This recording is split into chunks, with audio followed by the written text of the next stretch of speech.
Happy Caturday. Of course, I have to say that I have cats. Hope everyone's doing well tonight.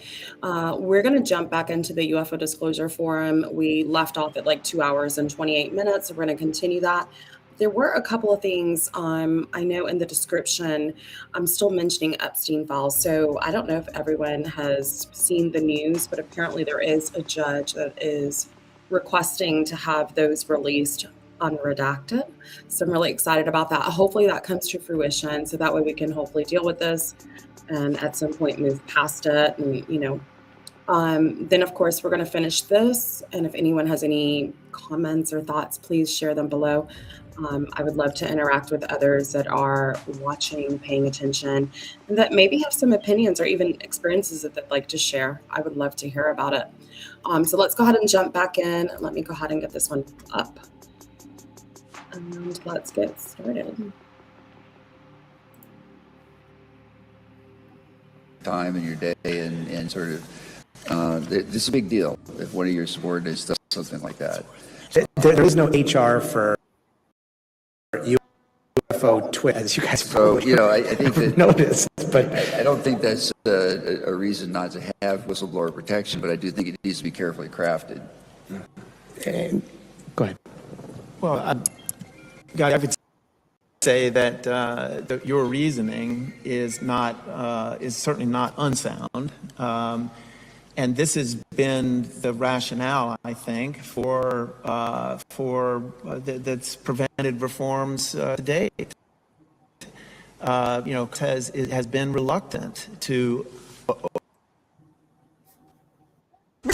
That's it.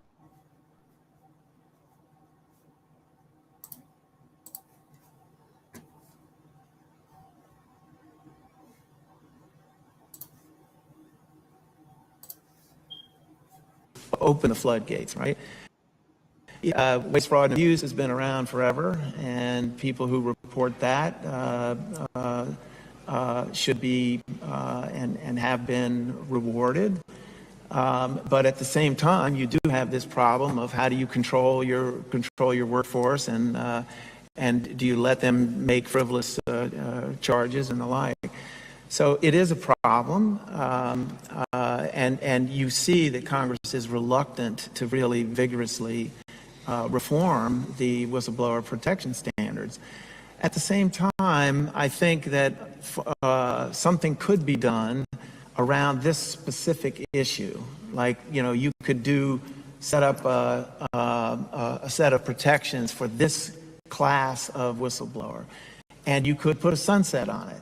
You could give people 3 years, 5 years, or whatever to come forward. I think also there's potentially a role for the private sector to raise money privately to compensate a restitution fund or something like that. But at some point, I think we're going to have to face even a larger question, like South Africa did with apartheid, is, we're going to need some kind of truth and reconciliation process at the end of this. because we've had 80 years of this kind of suppression, and there's lots of bones buried, I think. And so it's a difficult problem, but again, it's something that we have to figure out a solution for. We also live in a day and age in which the gatekeepers are no longer the gatekeepers, from the government all the way down through the media, right? So all of a sudden, everybody has access to, if things line up, the entire population of planet Earth, given whatever social media platform you choose. And yet we so often think disclosure may come from the government, and then we see things like the Sphere or, you know, the mummies, or and again, trying to grapple with what is real, what is not real. If there is a non-human intelligence, they may not be selective of who they are disclosing their origin from, if they exist. And that type of disclosure may not come from a government. It may come from just anybody on the street. I love this question, because it opens up such an incredibly important aspect of this problem.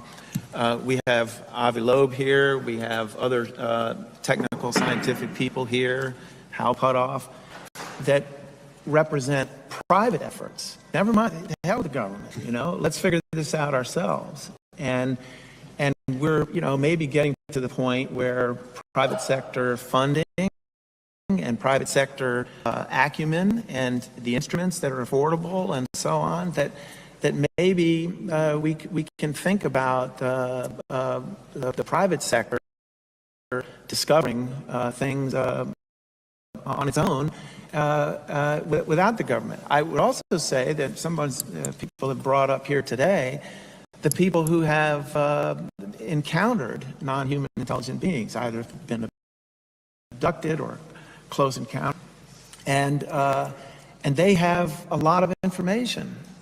They've been marginalized and ridiculed for decade upon decade, but they are a repository of knowledge about the nature of these beings and how they communicate, what they've communicated, why they say they're here, why they say that they're behaving the way they do.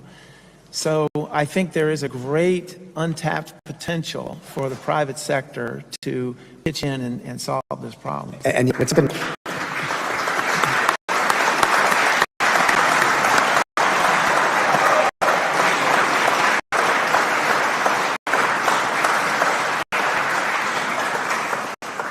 And yet with something like that, it comes the question of filter, applying any sort of filter. For myself, I mean, I've had an experience that doesn't pass the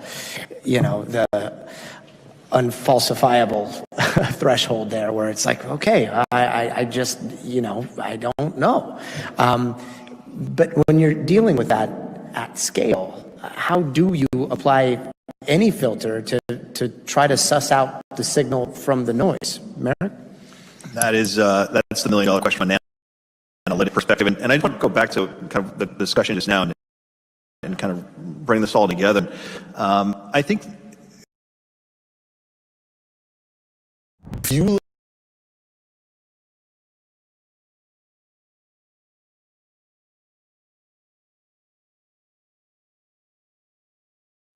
with the latest batch of releases that we've gotten from the White House and the government, some of you might be familiar with a series of incidents in 2023 occurring at a series of test ranges out west, where over the course of several nights, 6 law enforcement officers observed fiery reddish orbs, these spheres.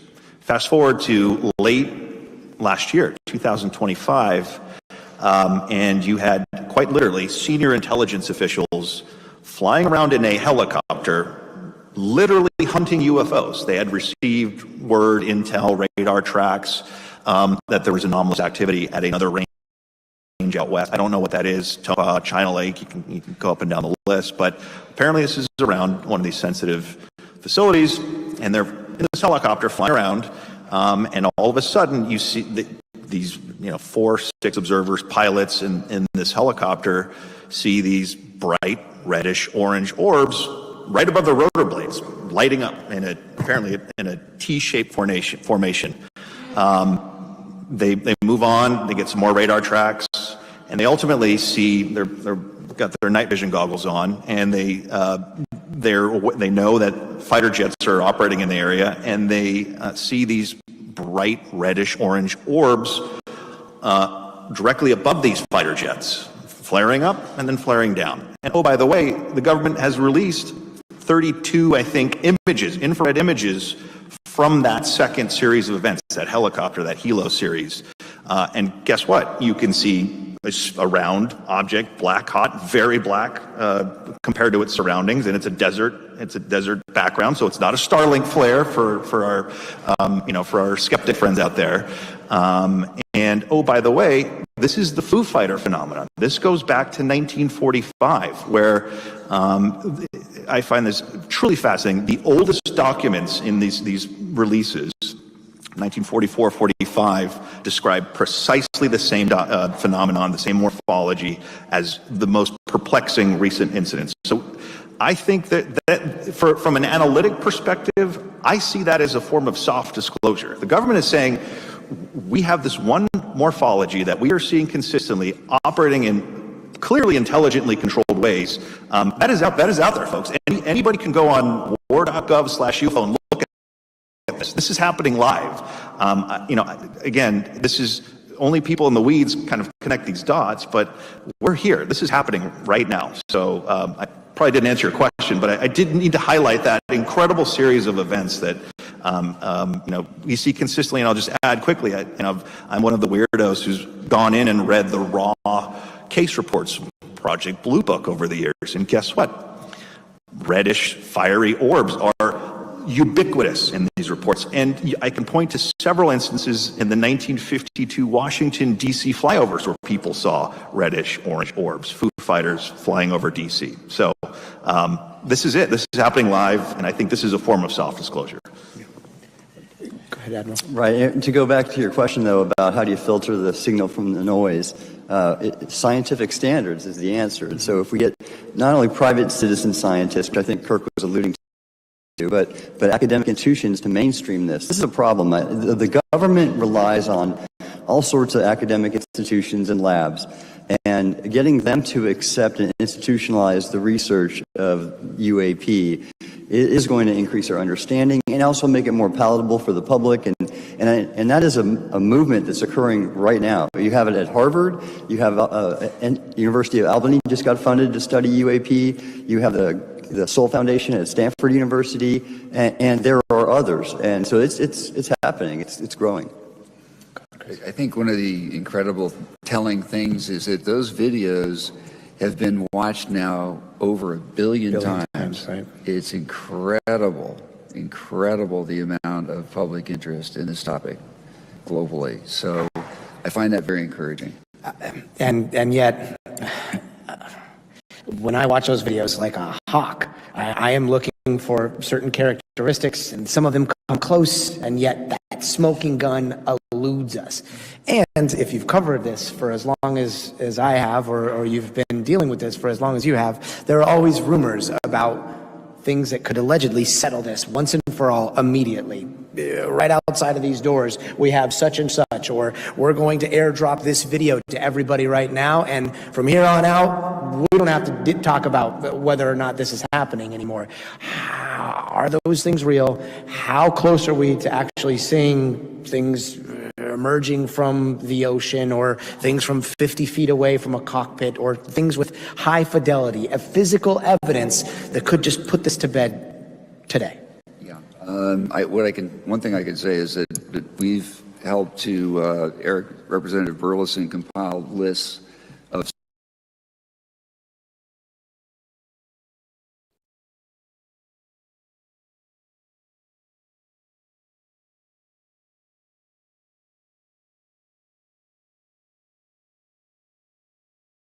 specific videos, some of us have seen in a classified setting. They're not necessarily going to be the perfect Hollywood quality video, but I think they're better than what's been released and more informative and could help move the needle. Of course, many of them I haven't seen myself, so I don't know.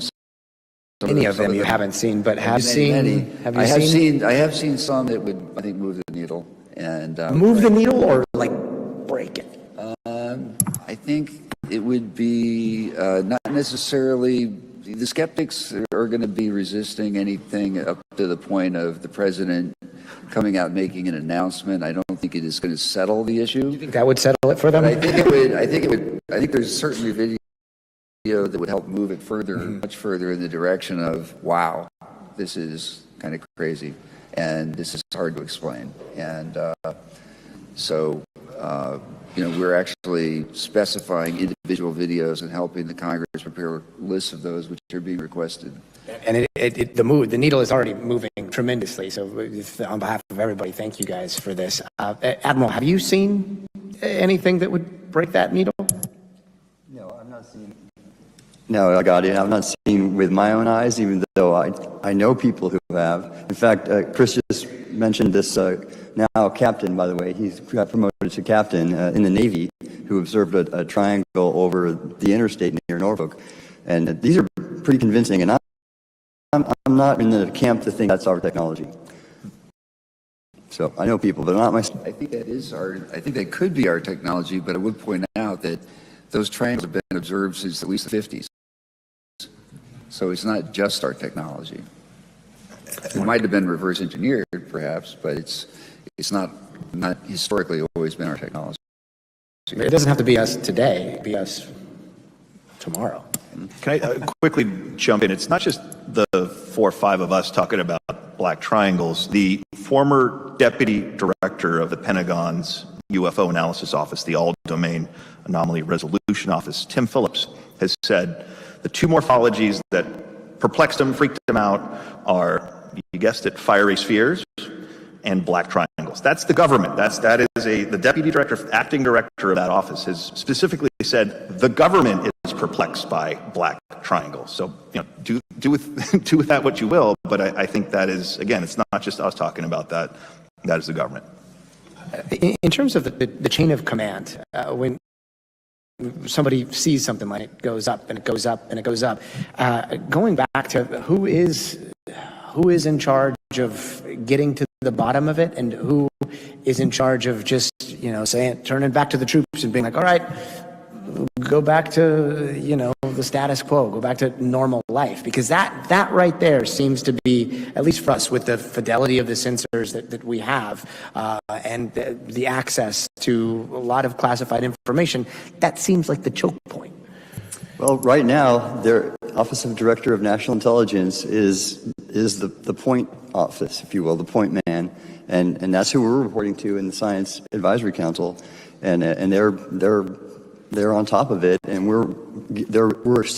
we sent them basically information request for the different videos and reports to gain more data and metadata to do the analysis I talked about. So right now, that's who's running point on this. Can I quickly just chime in? I thought it was absolutely fascinating to see the FBI get involved.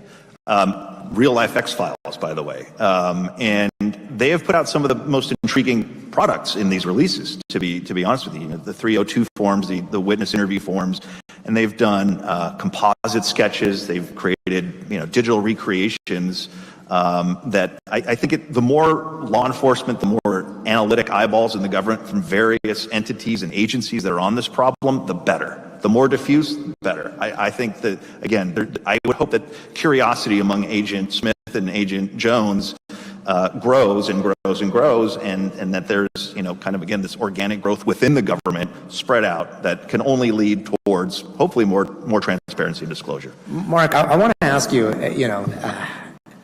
what case was it that brought you into all of this? The Gimbal case, which these gentlemen know very well. And I've worked very closely with legitimate, real scientists, citizen scientists. There's an enormous amount of data in that video. We can, we know where the camera's looking, we know where the plane is flying. And we have now found with a very high degree, and I challenge anybody, any scientist that wants to talk with me about this, I can go for days. We have a very high degree of confidence that that object was at that close range described by the aviators, tracked on radar, observed on their FLIR sensor. I think Brian's in the audience here. We picked his brain quite a bit. And we can reconstruct in 3D the flight path that that object takes. And it does extraordinary maneuvers with no wings, no engines, no exhaust plume, because again, we know how close it is. We know the distance, and the range is the most important element of all of these analyses. And through multiple different methods, we are able to have high confidence that we know the range that that object is at. And oh, by the way, the government, the Pentagon has said zero. There's no case resolution. They have been silent on that incident. And I just want to quickly add, sorry, I can go on for a while, but Dr. Sean Kirkpatrick, the former director of the Pentagon's UFO Analysis Office, told me on 2 separate occasions that there's a new career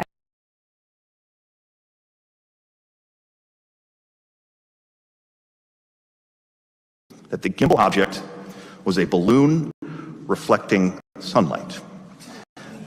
You can hear on the audio the aircrew saying it's moving against 120 knot winds. I don't know any balloons that can move against hurricane force winds, number one. Number two, this was at night. A balloon reflecting the sunlight at night, moving against 120 knot winds. That's Dr. Sean Kirkpatrick for you folks. And told me that twice. And that, oh, by the way,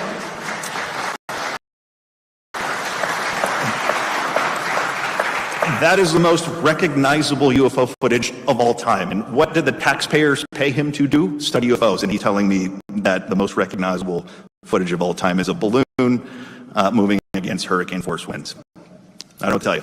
Yeah. And Chris, again, thank you for opening Pandora's box with that video and the others. Admiral, I want to ask you, same question.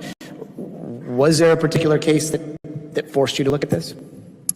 I've spoken about this at length, but it was the Go Fast video, because before it was declassified, that I saw that on the Navy secret network, because when Ryan was flying off the East Coast from the Theodore Roosevelt, I had a bunch of meteorologists on that ship and other ships in the strike group during the training exercise. So I was tracking the exercise, and I got the SIPR email, and it was from the operations officer. I've told the story a lot, from Fleet Forces Command, and he asked all the subordinate commanders and staff, "Do you know what these are?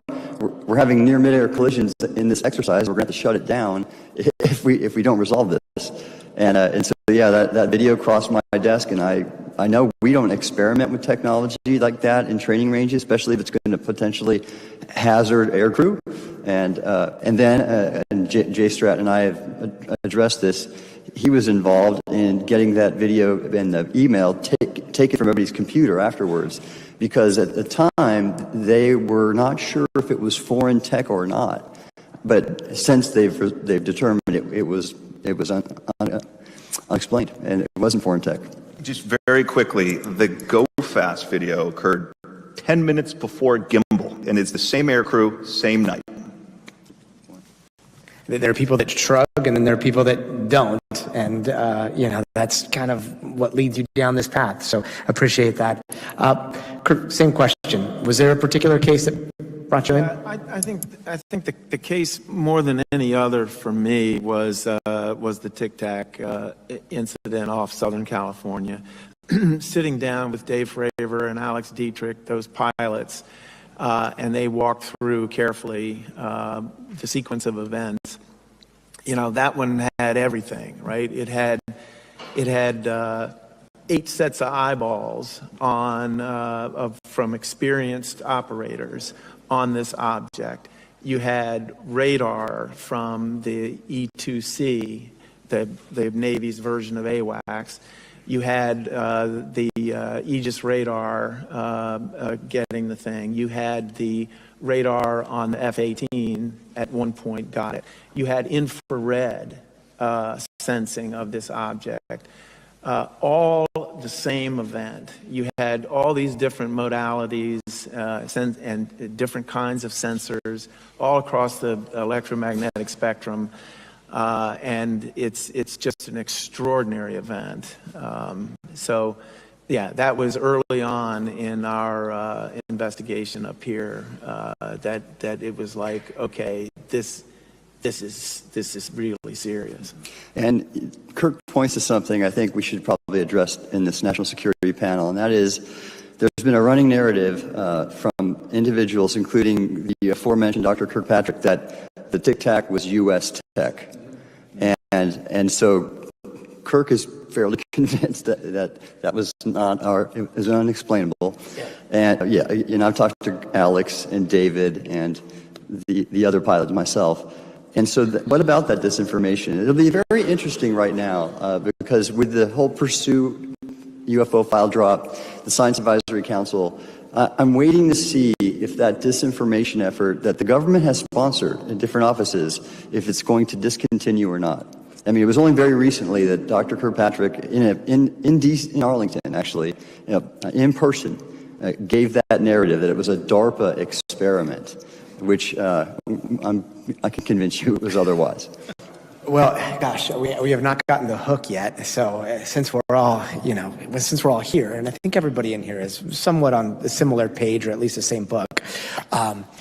When we're talking about the Tic Tac incident, there are two things that Commander Fravor said to me that have always just stuck in my mind. It's the description of the two-circle dog fight, right? Which is a very human thing for something to do if this truly was from a different galaxy or something. The idea of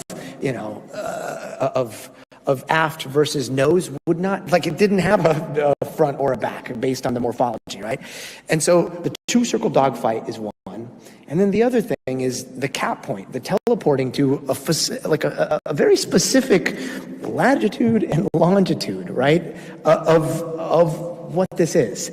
Both of those suggest not necessarily, I mean, again, interdimensional is difficult and intergalactic is difficult, and our own technology is also difficult. But those things, they muddy the waters for me, not necessarily in discounting the entire thing, but being inconvenient aspects of that story that don't necessarily line up with even the idea of interdimensional or even the idea of off-world technology. Have you all grappled with why? Like, why a two-circle dog fight? Why this very specific cap point?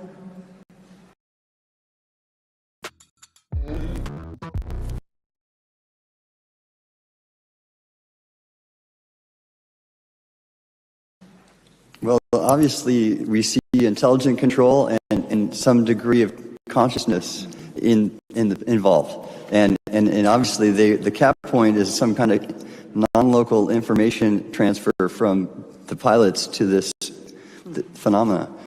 I can't explain that. There are many people who are grappling with this issue in different circles, like Diane Hennessy Powell, who is, you can look her up. She's a researcher on telepathy, of all things. So consciousness is the area of studies I think this is invoking.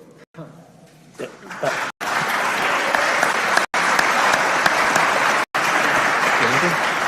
you have anything? I mean, look, we're really going in the weeds here, but the Tic Tac encounter is interesting, and I still have, a 5-10% kind of thought that this might be our tech, because Commander Fravor and Alex Dietrich, Lieutenant Dietrich, or I think she's a lieutenant, they recall observing in the video, the higher quality video that was recorded after their incident, and they recall seeing described as little pitot tubes, right, which generally is a measurement instrument that we humans use to measure speed, air. It's a sensor system that's just to know about the environment, the aircraft environment. That's the only thing that was kind of bizarre about that. And in recreations, you can see it, and even the video, if you play around with it a little bit, you can actually see those little protrusions. It's perplexing. I don't know what that means, but I think, to your point, the cap point showing up there and then engaging in some kind of that two-circle dogfight, truly interesting, and I don't know what to make of it. The thing that I take from it is it's those inconveniences that to me make it all all ring more true. It's not just a clean story. It's but there's this one thing, or there are these few things that don't necessarily fit with what your preconceived conception of this could be. And yeah, that's thank you. We have not got the timer yet, and we can go on with all of these stories. I was saving you for last on the case that brought you into this fold. Tell us how it started.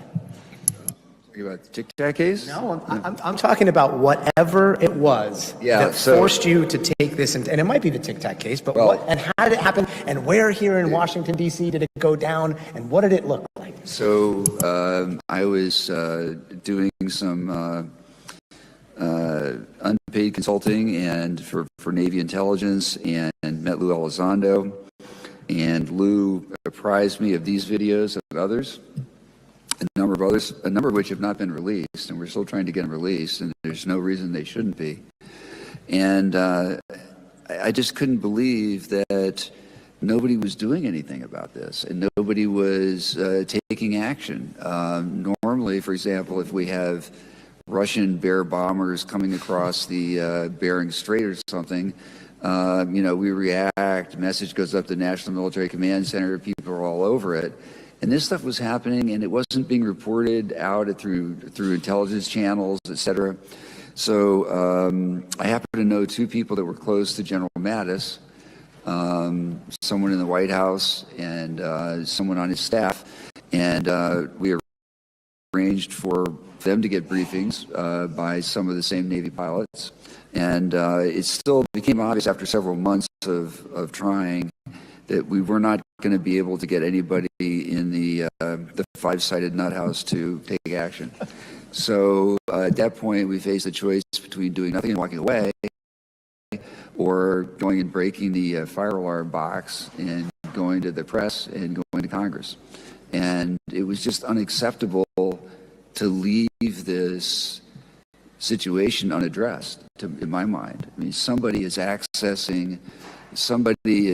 got a technology that we don't have, and they're clearly posing a potential risk to the fleet and to other assets, and it was just unacceptable to allow that to continue and not do whatever we could to try to bring some attention to that problem.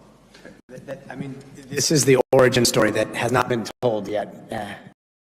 In the detail that I've always wanted it to be told in. So I actually contacted several different outlets to try to get some competition going among them. Not me. No? Didn't know you then. Yeah, it was too early on my time. And eventually, the New York Times, Helene Cooper and Leslie Kane. And Leslie's somewhere. Their editors agreed to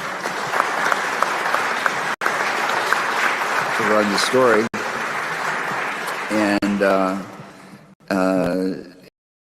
And then after that, actually, it's the person I called in Congress, because the committees weren't reacting the way I thought they would. I thought we got this in the newspaper, front page of the New York Times, we're done. But it didn't turn out that way. So we came down to the Hill. I talked to Kirk, and he set up a meeting. And then that led to bringing in some of the Navy people who were very impressive to the senators, had tremendous credibility, and that's when we started to get traction. Planning to publish your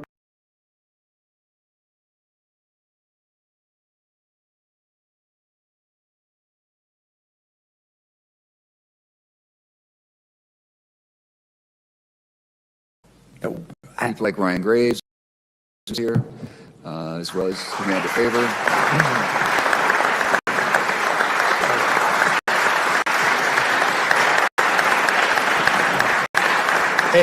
It's so phenomenal. It is truly something. Anybody that is in this room, to have everyone in this room of all rooms, it is. I waited for the guillotine and it didn't come. I don't know if you ever foresaw this. I think that you obviously hoped for something, but this has surpassed my expectations. When we started on this voyage, I thought, the opposition, the intensity of the stigma was so great. And the hostility was so great, it was hard to be truly optimistic, but we hoped that that we might start a little fire, and here it is. It's starting to rage now. If the stigma is behind us, what do you think happens next? I think we're going to see continued progress in the months ahead with more data being released from the executive branch. The quality will vary. Manage our expectations here, because that's, Tranche 4 is coming up. So I would say hang on. I think there's going to be more, I know there's going to be more efforts to get the president to apply more pressure, to get more information out. And I think, the obvious science panel will generate pressure on the inside to provide more data. And so I'm optimistic, but I would urge people to bear in mind that, people I want it tomorrow. That's sort of our American culture. I want it, don't give me excuses. Just show me the video of the aliens tomorrow.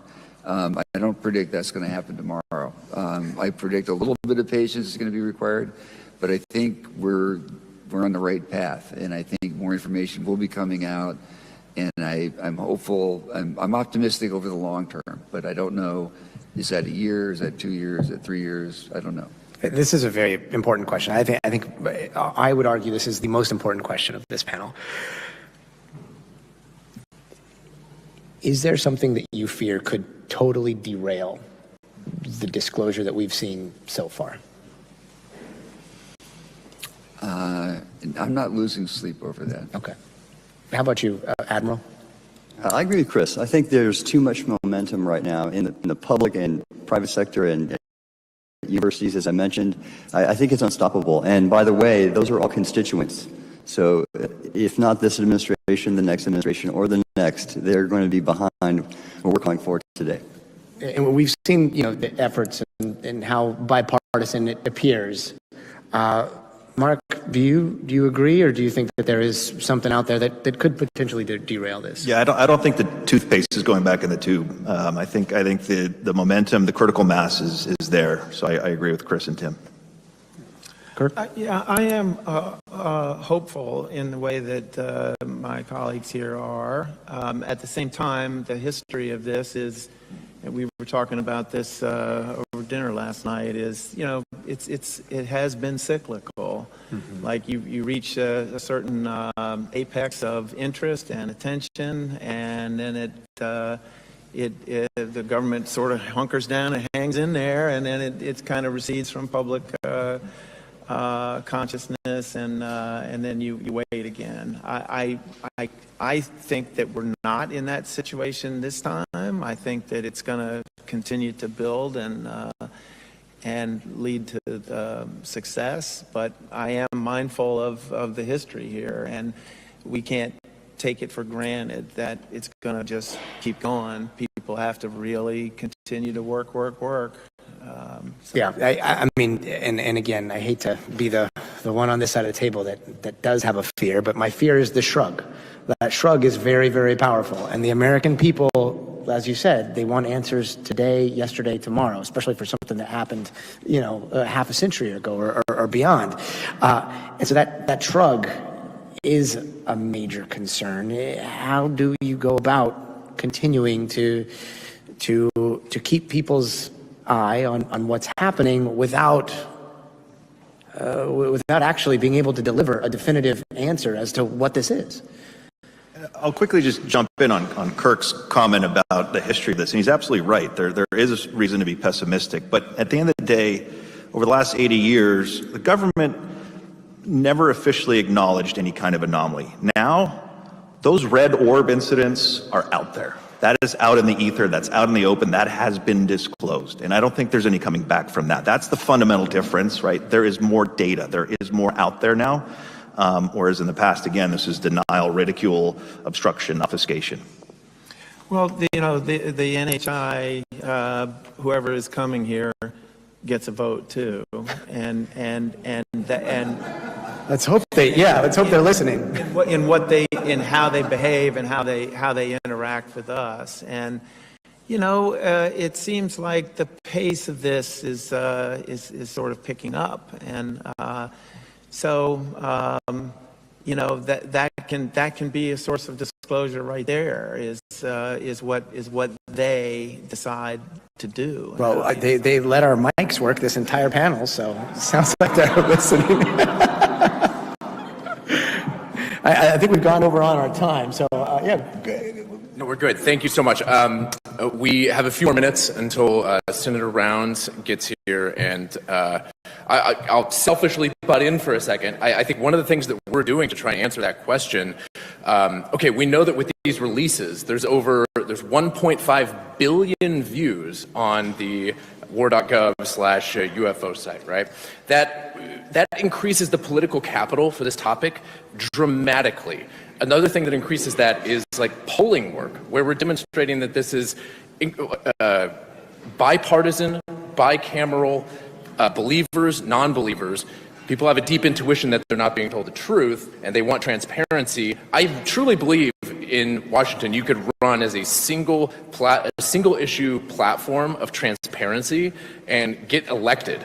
Like, people do not want to be lied to anymore, and that's what our polling data reflect. So in terms of like the momentum that we have, it's not just information and releases, it's the push and the pull. It's the push from the public in terms of political capital, and it's the pull from the executive branch and having presidential will behind this. And it really, the momentum certainly does not seem to be, it is accelerating and not decelerating.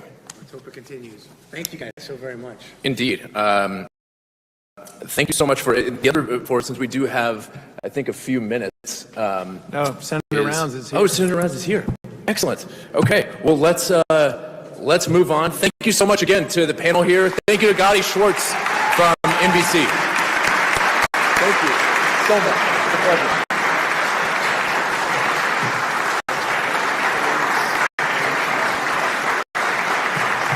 Thank you.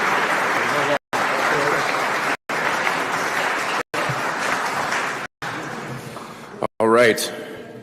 Well, as they say, you don't want to be the last thing standing in the way before lunch, unless you're Senator Mike Rounds. So today, the Disclosure Foundation is honored to recognize a member of the United States Senate who has approached UAP transparency the way that oversight should work.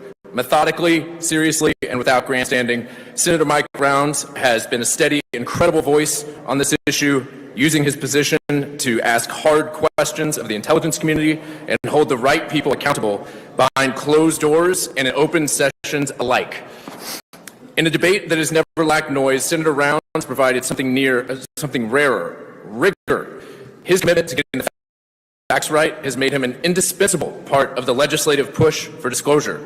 The Disclosure Award exists to honor those who stand by this mission, and we ask the hard questions and believe the truth is worth fighting for. Please join me in welcoming Senator Mike Rounds.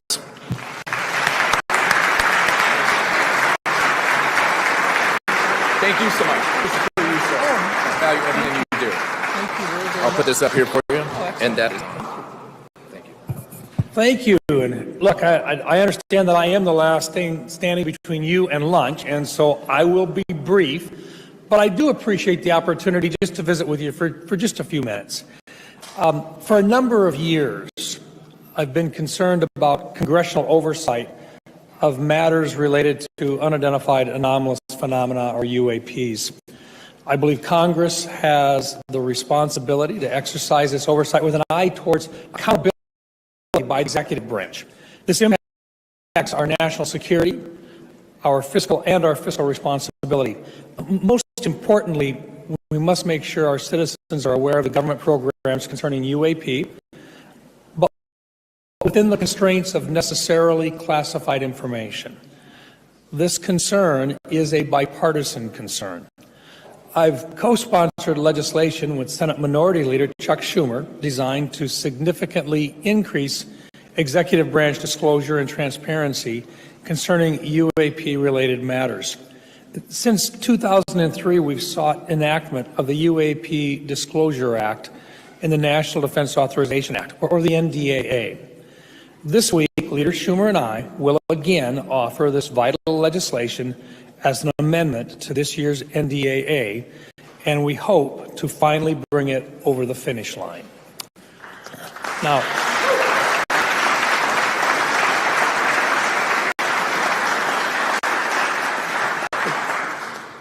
During my 11 years as a member of the Senate Armed Services Committee and over the last 2.5 years as a member for the Select Committee on Intelligence, I've become increasingly aware of silos that adversely affect information sharing, coordinated action, and, as a result, good national security policy suffers.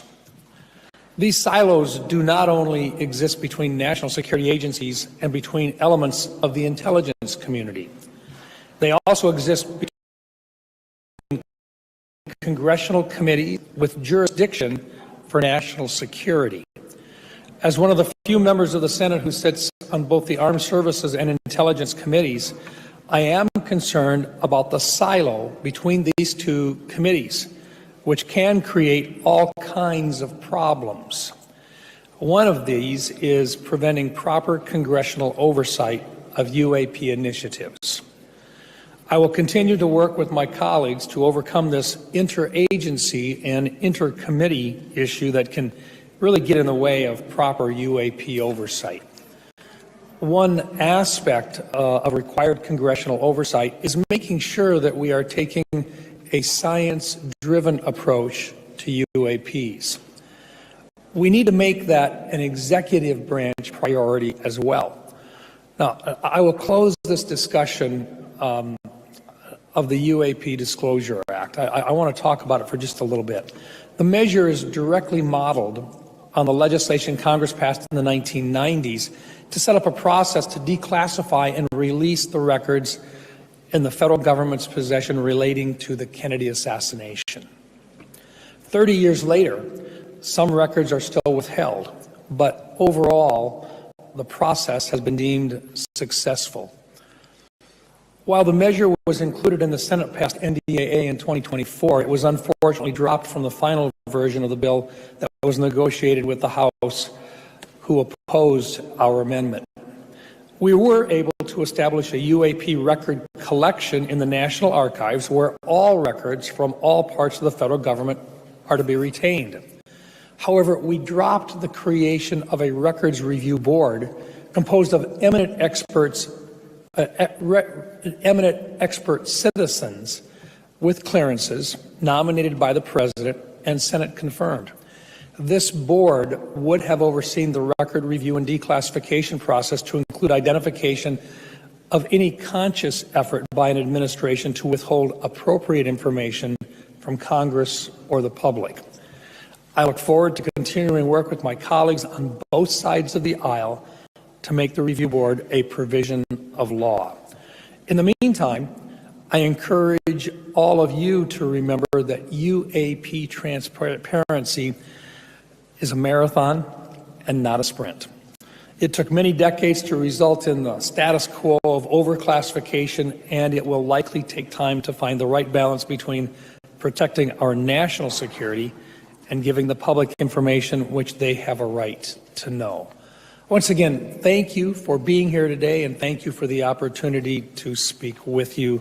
We hope you have an excellent discussion for the rest of the day and enjoy your lunch. Thank you.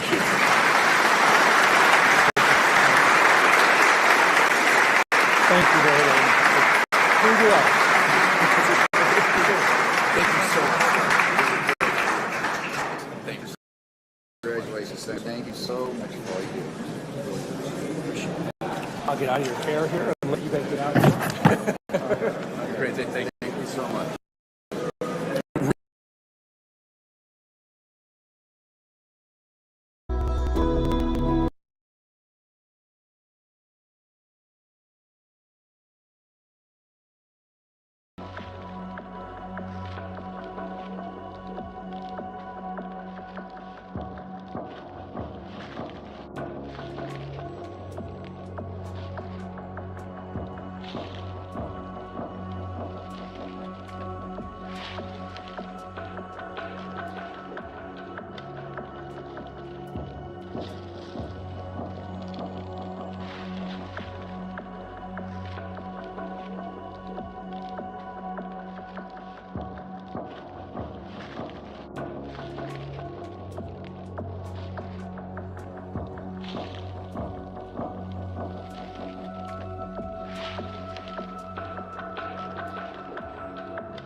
Thanks, everyone.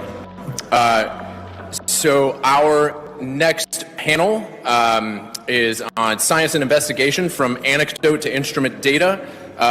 Moderating this panel is Kristen Fisher, Emmy Award-winning space journalist, founder of the Endless Void Studios, former space and defense correspondent for CNN. We also have Hal Puthoff, President CEO, EarthTech International, Director of the Institute for Advanced Studies at Austin, Advisory Board member of the Disclosure Foundation.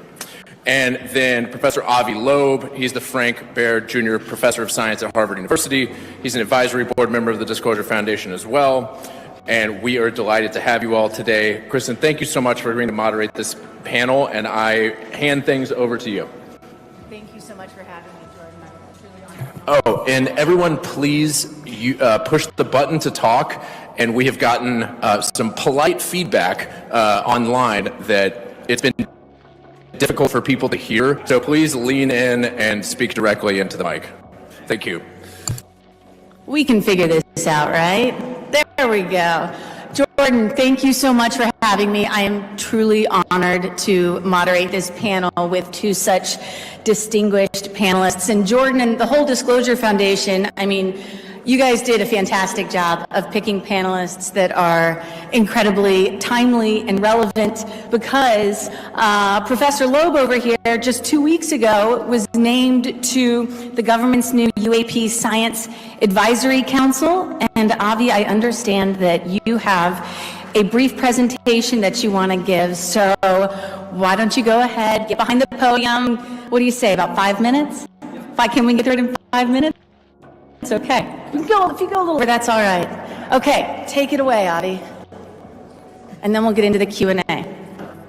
So I'll just say a few general words. So let me start with the executive summary. It's all about evidence. If UAP are real objects, we should be able to figure them out with better data. And that's what we should do. Now, how often does the Director of National Intelligence, the White House, the FBI, the intelligence community ask scientists to help them? Not very often. And they sort of approached me to establish this Science Council for the science of unidentified anomalous phenomena, presumably because they cannot figure out what these objects are. And as of a couple of days ago, we submitted a request for more than 50 items of information that we would like to get from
to the public for centuries.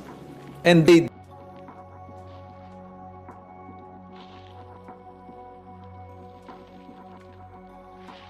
the Earth is moving around the sun. They put him in house arrest. Today would have cancelled him on social media.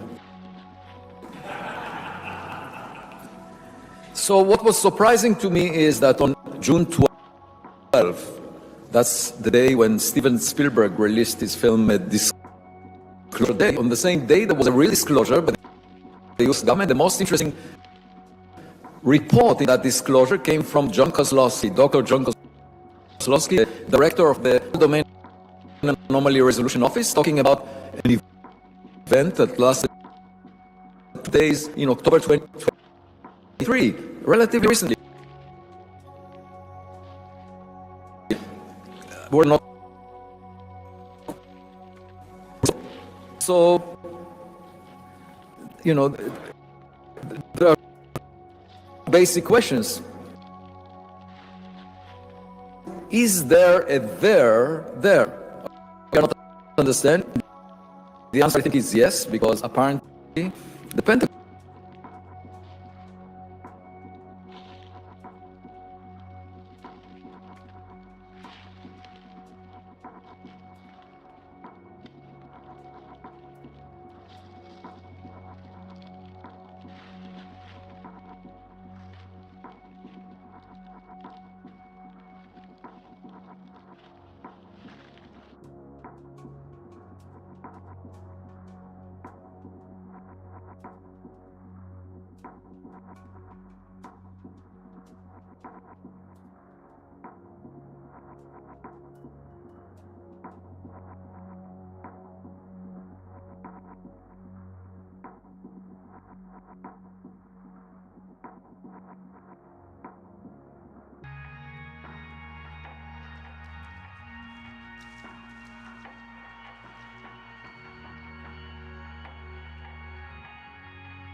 The Earth did not exist in the first 2/3 of cosmic history, so it was ridiculous to even think that the Earth is the center, because it didn't exist throughout more cosmic history.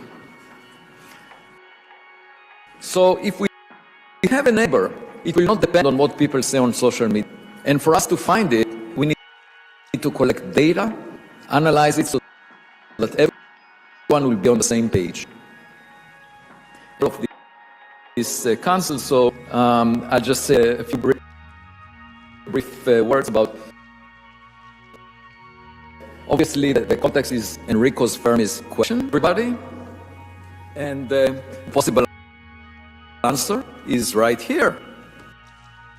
He just didn't use instrument, and potentially, if we are dealing with phenomena that we're not familiar with, maybe new physics. We will talk about that, but you have to appreciate that whenever new physics was found, it was not a violation of the physics that was. When Einstein came up with theory of gravity, he didn't say Newton was wrong. Newton's gravity applies to particular circumstances, and in those circumstances it was entirely right, and Einstein just extended the theory of gravity to other circumstances. So when people say, oh, the speed of light is not a limit, or there are wormholes or extra dimensions, these are things to know about. Or we can go back in time, or all kinds of ideas that people bring. We cannot go against the known laws of physics. We can just add additional phenomena that we're not familiar with. So that's important to keep in mind. I mean, Spielberg has artistic freedom to give red meat to the imagining things. That's completely legitimate for him to have a nice movie, but in reality, and by the way, reality is more imaginative than scriptwriters in Hollywood. And the testimony to that is that when I met Steven Spielberg a decade ago, he said, Avi, when you find evidence for aliens, let me be the first to know about it. Because he appreciates reality is more interesting than science fiction. And so the hope of the Council is, and we have altogether first by now, is to ask the government for more data, more information, encourage them to release things that we know about that were not released so far. And as I mentioned, we submitted a request for that matter of more than 50 items. And we have expertise in physics, within this council, in physics, oceanography, material science, but also psychology, because we're dealing with humans interacting with the phenomena. And there is also an aspect of communicating it to the public.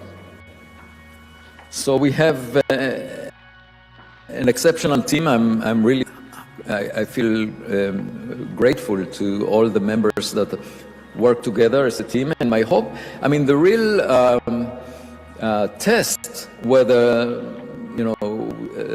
we are doing our job is that we will come up with a clear understanding of UAP, so everyone would know what we are talking about. It will not be a speculative notion. There would be clear-cut evidence and be able to move forward. And as I said, if it turns out to be that all technological objects are human-made, so be it. But we improved national security in the process of figuring them out. Because right now, if these are human-made, then definitely someone else is getting information on strategic assets within the US that we are not aware of. And so my hope is that thanks to the advice we provide to the US government, we work together, that we'll get to a better understanding of this phenomena. And of course, the cream on top will be the biggest scientific discovery ever made if we end up finding even one object out of a million. Because it's a mixed bag. It's surely a mixed bag. But even if 1 in a million happens to be not human-made, it will bring humanity to a better place and will change the way we think about our future, because I think one thing that is missing right now is a sense of humility.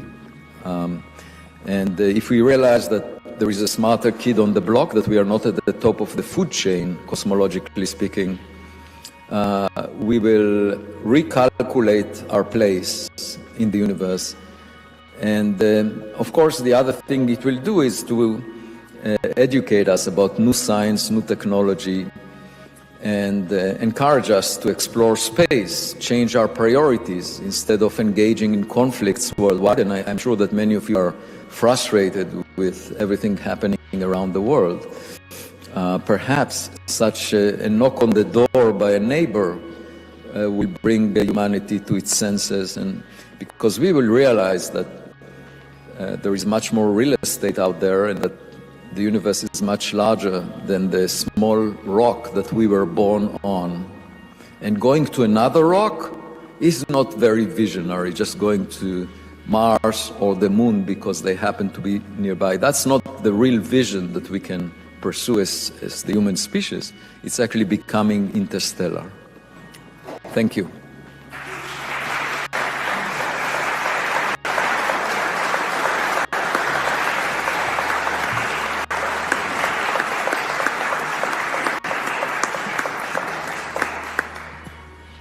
All right. Well, thank you very much, Professor Loeb. Let's kick this panel off by asking, Avi, you're the chairman of this new UAP Council. Why not have somebody like Dr. Hal Puthoff on it? The first group of people that I thought about is actually a few young nerds. Some young nerds. And the reason is I would like to hear the views of people without any baggage, without any knowledge of history. But also, these young people, young nerds, know how to use the latest tools of AI, and they are very technological savvy. So that was, in terms of the composition of the team, that was my first priority, to get a few of those. And, people with different expertise. We also needed a communication officer. We needed the people with expertise in physics. But I tried to get people who do not have a clear, absolute opinion about the nature of UAP. And my hope is that this will bring us to a clear understanding. I even selected a skeptic that I completely disagree with, and I have a bet that by 2030 we will know about artifacts that are extraterrestrial in origin, and I have a bet with that skeptic. And the reason I brought him in is because if he ends up being convinced that I'm right, that will demonstrate that we have evidence beyond any reasonable doubt. And that's the best approach. It's not very common these days to bring people with different opinions to the same panel, but I thought it's really essential to have someone like that, because it will also cultivate recognition from the community of skeptics. Altogether, I think it's just like a detective story. We just have to figure it out. But I didn't go for the historic figures that established the field, like Hal, who deserves a lot of credit for bringing this forward. And just because I want to have a completely fresh approach, exactly. So, Hal, do you take any offense to not being one of Avi's young nerds? You've already, according to Avi, formed an opinion on the topic. So, what is your opinion, if you can just state it plainly for everybody in the room? And what advice do you have for Avi as he forms this new council? Well, first of all, I totally am behind exactly the approach that Avi is taking.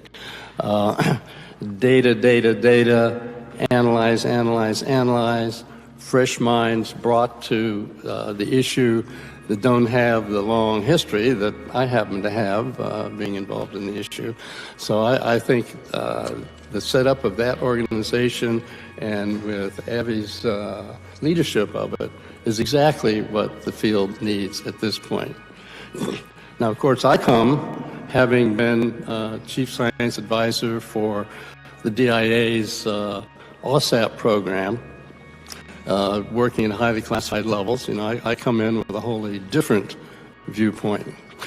And actually, there's a specific issue I want to raise that I'm sure that he and his panel will address, and that is, as those of us on the OSAP program for DIA interacted with various organizations, defense intelligence organizations, also aerospace contractors and so on, what we found was that what was killing this area and preventing things from moving forward was the unbelievable amount of stovepiping and fiefdoms and lack of cross-correlation.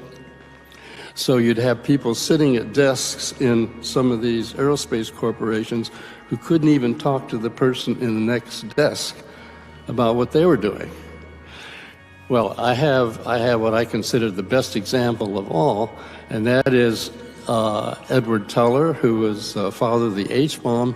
He was part of the Manhattan Project, of course, and you would think, well, if anyone were really into security, it would be Edward Teller. But after that program became revealed and so on, he gave a speech.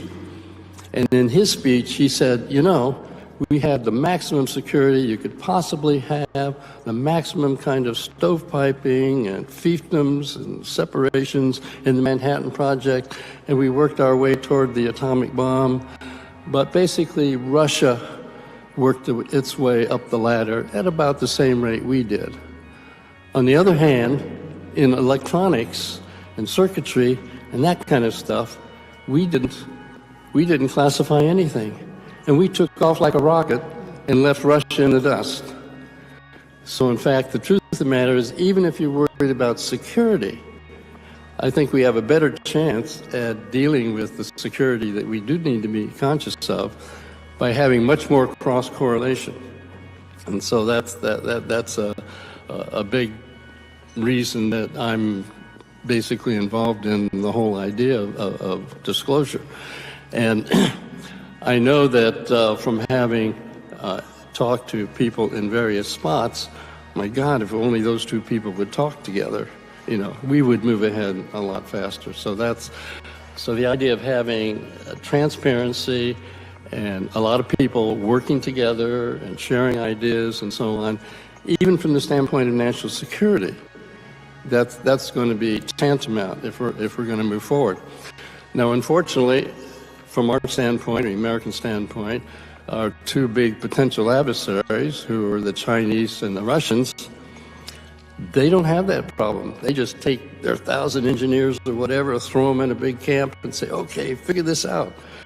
So the chances of harming our security by having such compartmentalization is actually something that I'm very concerned about. So anything that opens up this area, gets more cross-correlation, I think is unbelievably significant.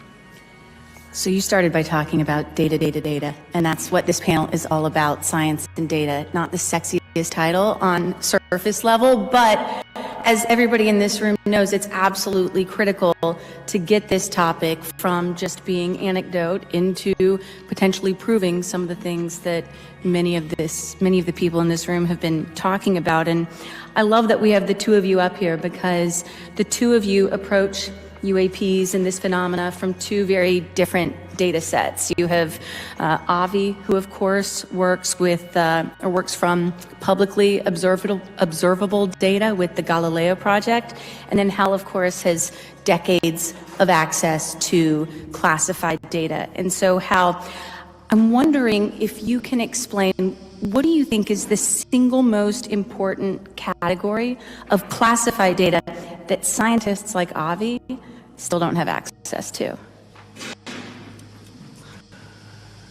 Well, as a physicist and a scientist, of course, and I'm in my own little stovepipe here, but anyway, when we got together, several of the scientists to try to figure out what could we discern about the technology. Well, we looked at all kinds of different kinds of things, negative matter, whatever.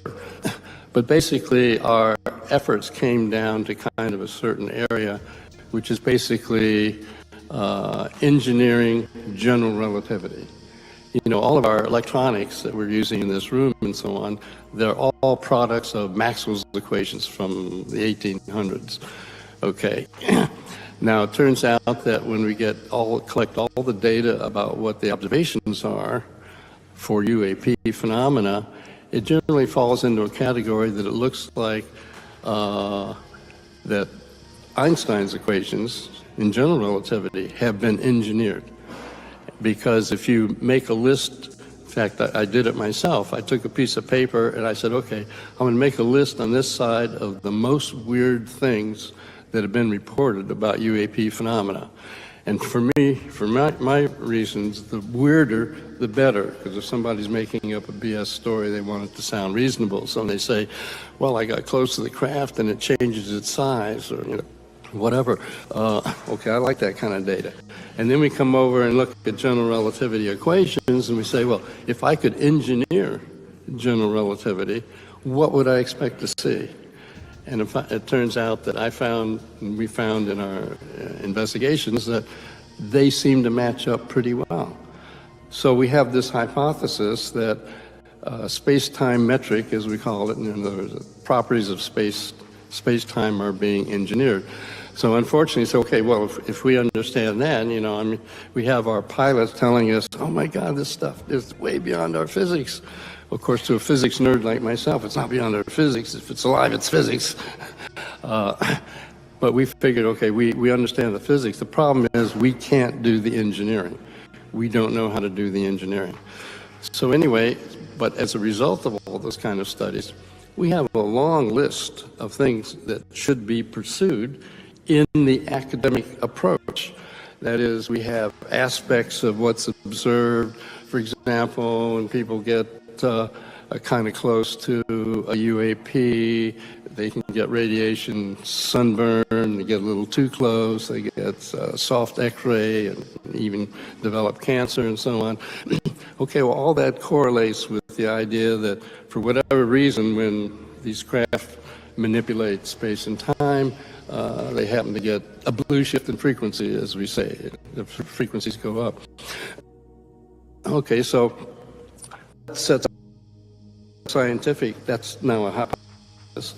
But what A.B. Loeb's, for example, is, okay, let's build some cameras. They go out and look at the black body spectrum of the heat and see if that spectrum has been shifted up into the blue and the soft X-rays and so on. So we have a whole list of things that we can pass on, but somebody has to come up with to examine the physics of it.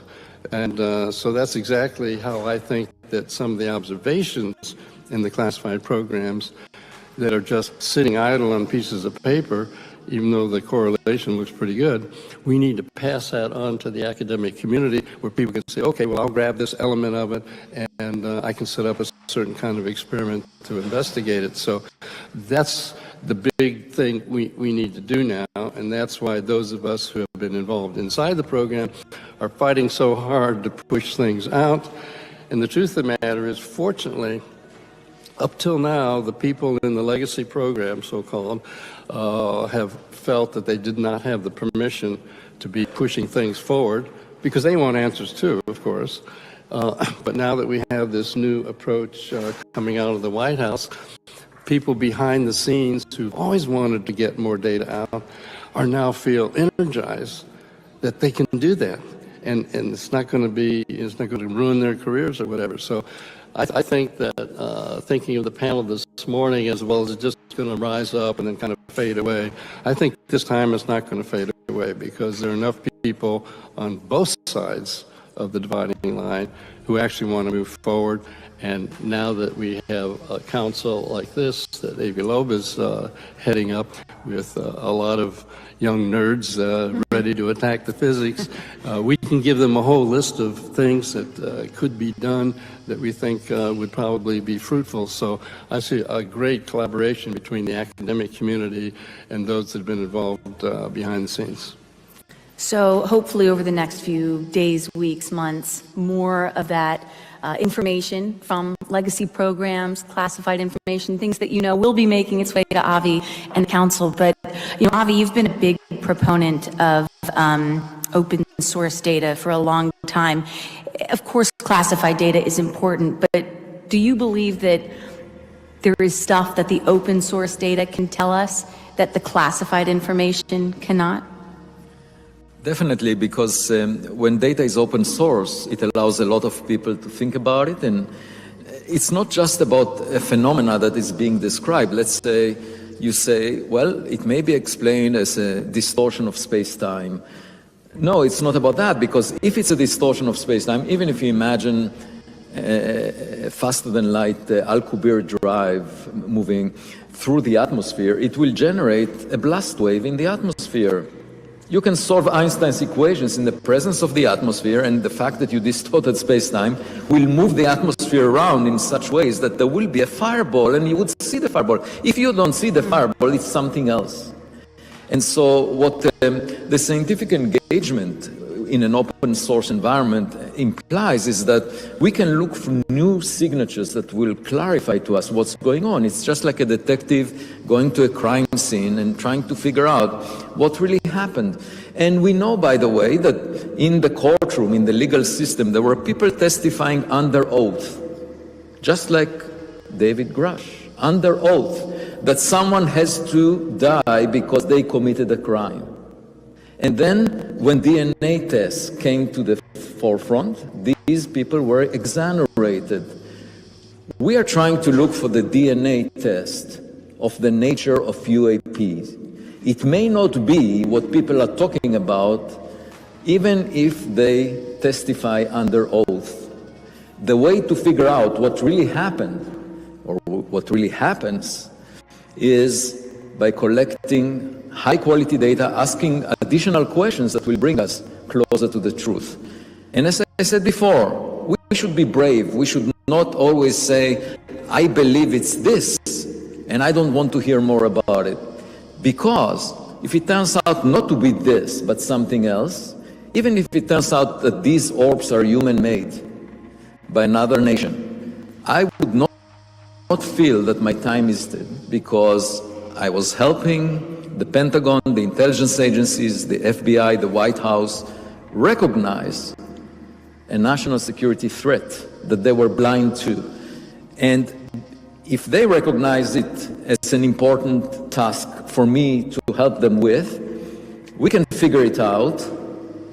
And if they put resources that will allow us to figure it out, just for the sake of national security, this is a down-to-earth, very realistic approach. If they are recognizing this as a worth pursuing research, then if there is something that is not human-made, we will see it. It will be obvious. It will not be a matter of people arguing or commenting about on social media. It's not up to those opinions. It's up to what the evidence will guide us to. And so, you know, it's really straightforward. We just need better evidence so that we can figure out what we're dealing with.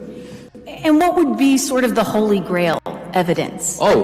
What is the, what would make you go from, I don't know, to, oh, this is definitely not. Okay, so it depends what we're dealing with, but imagine that we are visited by some non-human made technologies. Then I want to see a high resolution image of it, maybe from a satellite, because they can resolve a few inches on the ground, right? And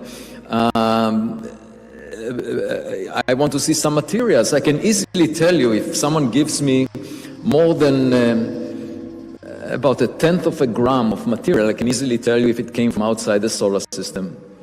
And when people talk about biological materials being in crash sites, first I should point out that it doesn't need to be biology as we know it, because it could be synthetic biology. We're all familiar with AI being the next frontier in making systems that are more capable than the human brain. But in fact, the human brain operates on 20 watts, okay? Whereas these AI systems require gigawatts.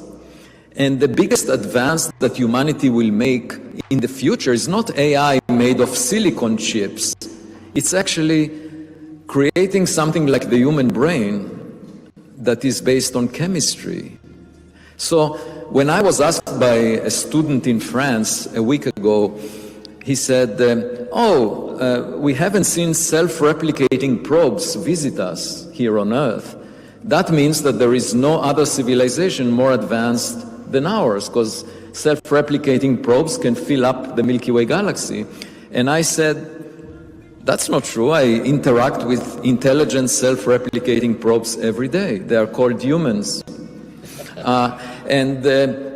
Ultimately, out of synthetic biology, we might construct a thinking machine that is more capable than the human brain, and that would be the ultimate. So if we are visited by someone who had more than 100 years since the discovery of quantum mechanics, let's say 1,000 years, 1,000,000 years, 1 billion years, it's possible that they sent astronauts or ambassadors that are made of synthetic biology, and that's what we might find.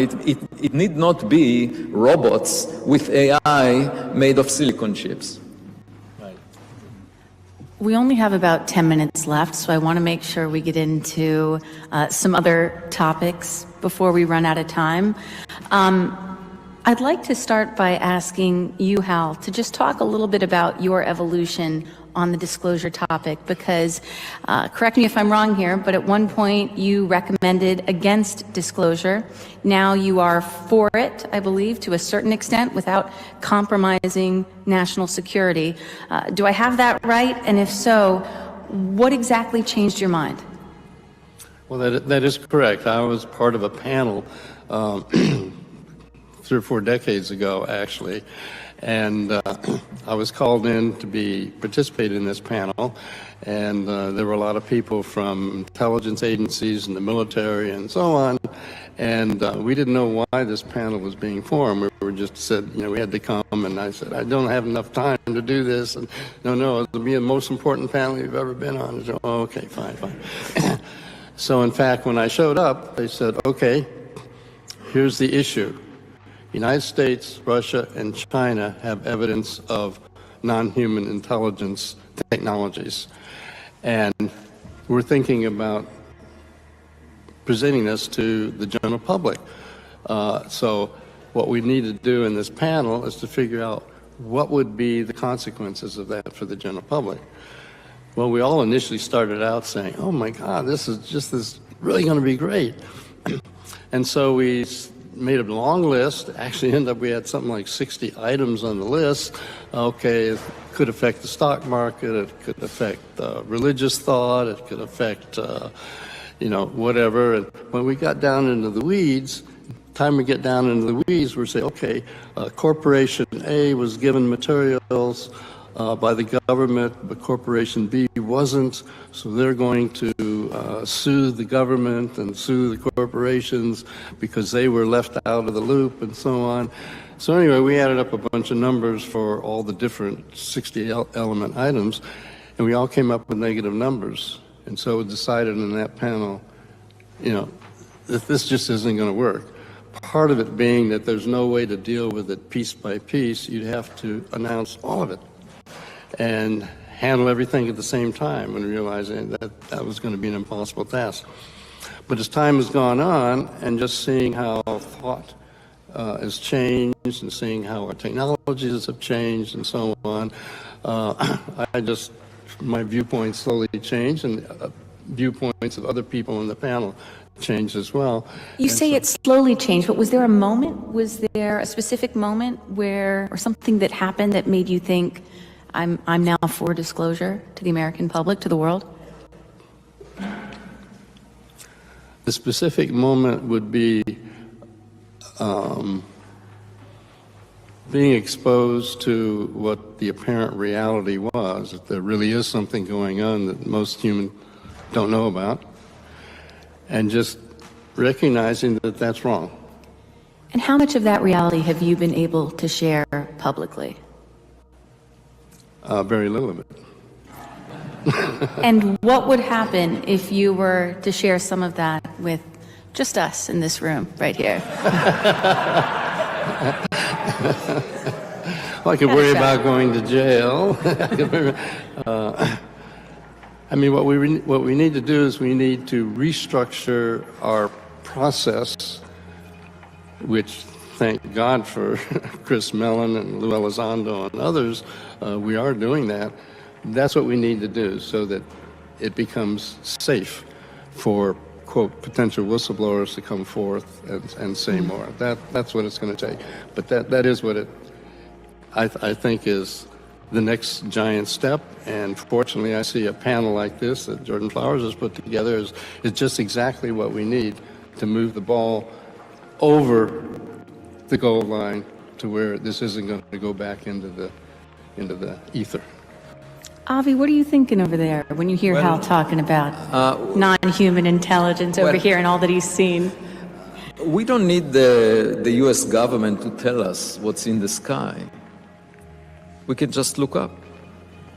And so that's why I have been leading the Galileo project for the past 4 years, and we have 3 observatories. We are monitoring millions of objects and using triangulation to figure out their distance so that we can tell if they are lying outside the performance envelope of human-made technologies. So my point is, just like in the story with Galileo and Copernicus, eventually the truth comes out. Someone builds a spacecraft that looks at the Earth and sees that the Earth moves around the sun and not the other way around. So the government cannot hold the cosmic secret if so. And the reason I'm engaged with government right now is because of the potential that we're dealing with adversarial nations. So it's really the government business to make sure that we're not being spied on, that there aren't 1,000 drones for every Chinese spy balloon that is being shot down.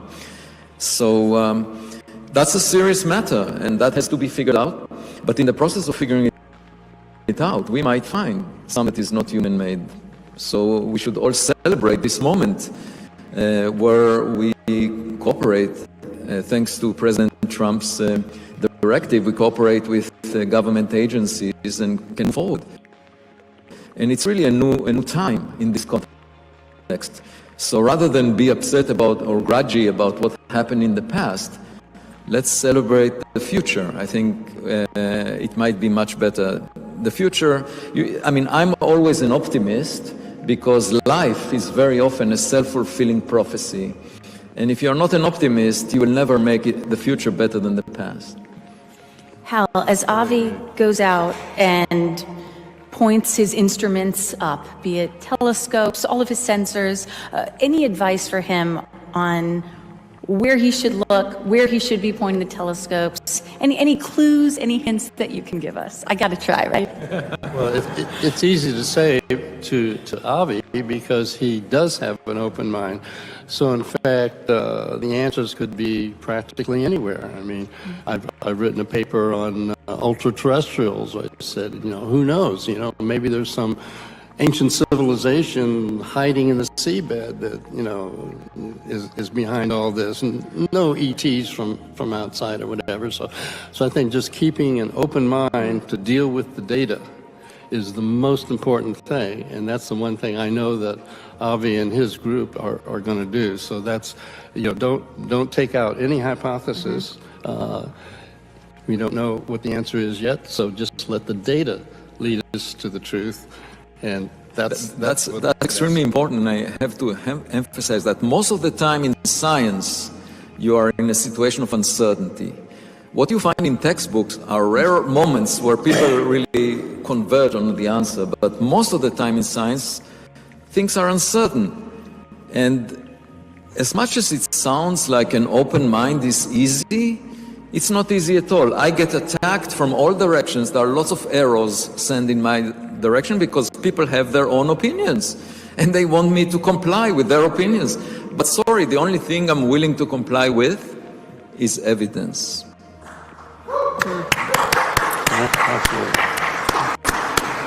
I got time for one more question. And since we are on Capitol Hill, what better time to talk about funding, right? Because none of this happens without money.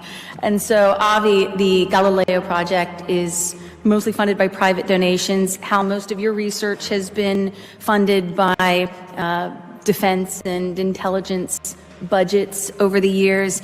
To the best of my knowledge, none of your major UAP efforts have been funded by entities like the National Science Foundation. So what is it going to take to get some of those grant dollars? I believe it's $9 billion a year in grants from the National Science Foundation. What is it going to take to get some of that money into the hands of what you all are doing? Well,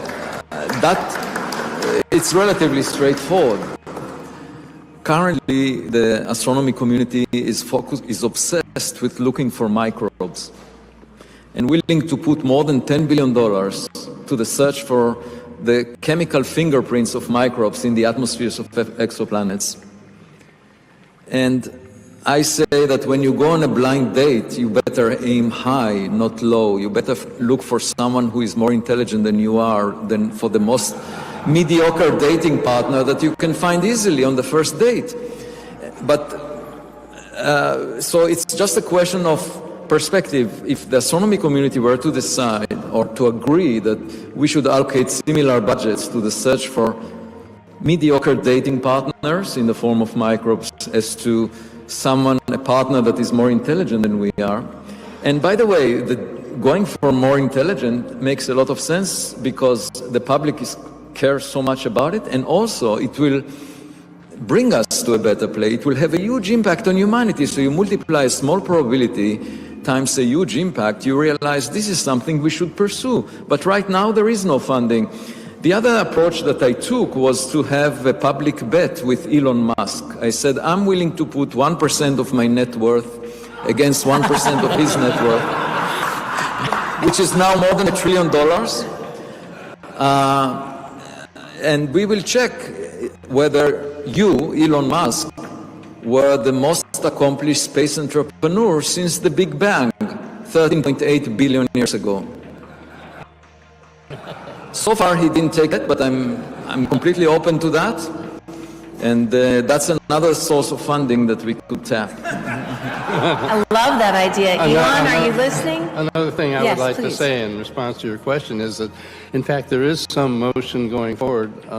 When Anna Brady was in charge of programs at the National Science Foundation, she arranged for me and Charles Chase and from Lockheed and so on to go in and talk to NSF leaders about how they should be more open to funding technologies that would be associated with the UAP area. And we got a very positive response. So there are people out there that are pushing the straw in the right direction.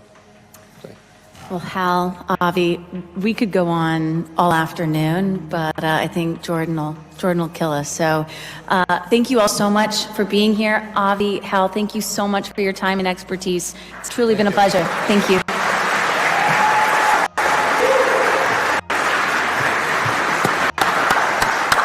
Thank you so much.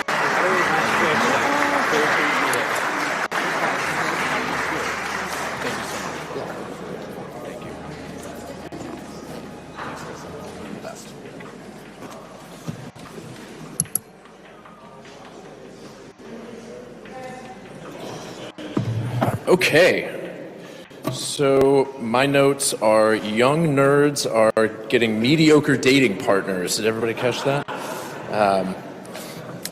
Just kidding. Thank you so much. That was an awesome conversation.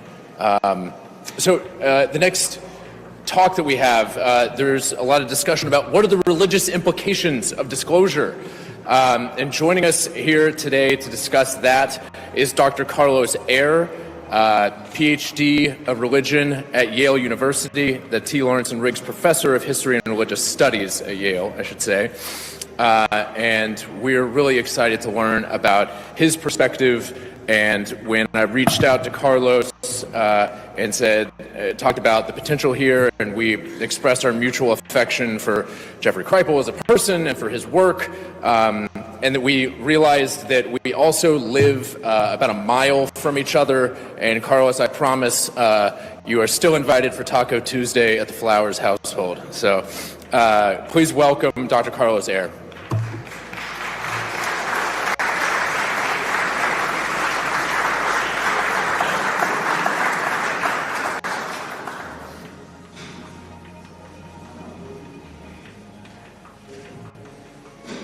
Thank you, Jordan, and thank you to the Disclosure Foundation for being so brave as to invite a humanities scholar to deal with this topic. And this is my first venture into this subject. So I'll begin with a quote from Diana Pasulka in her book, American Cosmic, where she relates how she also, as a scholar of religious studies, went in search of evidence for downed alien aircraft. And she says, in one sense, I feel as if I have been studying this phenomenon my whole life, but I didn't call it UFO research. I called it religious studies. And of course, religion, all religions, no, I shouldn't say all, I should be more careful, say 98%, all religions are all about encounters with non-human intelligence. And that is the foundation of religion, that there is more than is here. There are other beings, and so on. But I also have a quote from Jeff Kripal at Rice University from a paper he gave a couple of years ago titled Biological Gods. And I'd like to celebrate once again the bravery of the Disclosure Foundation of having me here as a speaker. Jeff says, and he's reporting about his own experiences as a scholar, of all the secret military projects and official committees formed both in the US and in Europe, of which I am aware, not one of them has ever thought to hire a humanist, a historian, or an anthropologist, much less a scholar of religion, to study the baffling phenomenon. Not one. Why? Well, and how did I get here? How did I get here? My entire career has been devoted to studying in one way or another how humans in a very specific time period in Western Europe interpreted the relationship between the material dimension and the spiritual dimension. So, after 4 decades of being very careful, I decided to publish a book on truly impossible miracles, miracles associated with mystical ecstasy, what one might call the physical phenomenon of mysticism. 2 miracles in particular, which are deemed impossible. Levitation, that is hovering, defying the laws of gravity, or in some cases actually going from point A to point B through the air. And the other being bilocation, being seen in 2 places simultaneously. So, my book, They Flew, is the title. The subtitle is A History of the Impossible. My book was dismissed as deeply unserious by a reviewer in the New York Review of Books. Deeply unserious. Yet, that very same year that the review appeared, I received an award from the American Academy of Religion for the best book in the history of religion for that year. So, something is amiss, something is weird. Yes, it's a weird subject. So, just like UAPs, UFOs, levitation and bilocation are deemed impossible by dogmatic materialists, and also by our dominant culture here in the Western world. Yet, there are, in my time period, which is about 1400 to 1700, there are hundreds, and in some cases, if you add them all up, thousands of testimonies of people who swear that they have seen someone up in the air, or they have seen someone here who was actually there.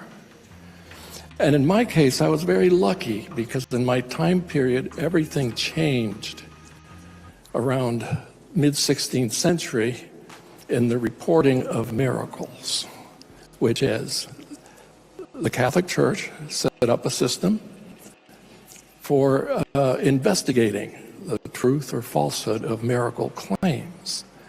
And beatification inquests and canonization inquests had a questionnaire for every so-called eyewitness. And the questionnaire had a section on miracles. And everyone who testified in one of these inquests swore, as we do in courts of law to this day, to tell the truth and nothing but the truth. But the difference that made this testimony special is that every eyewitness had to swear under oath that they were telling the truth. And the penalty was not some time behind bars or some fine. The penalty was hell, or a long stint in purgatory. And most of these eyewitnesses, the vast majority of them, believed in hell and purgatory. So I have a little kind of buffer there as a historian.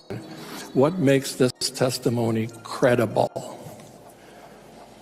And actually, on the flip side of the coin, over on the Protestant side during this period, Protestants denied that God was behind all these miracles.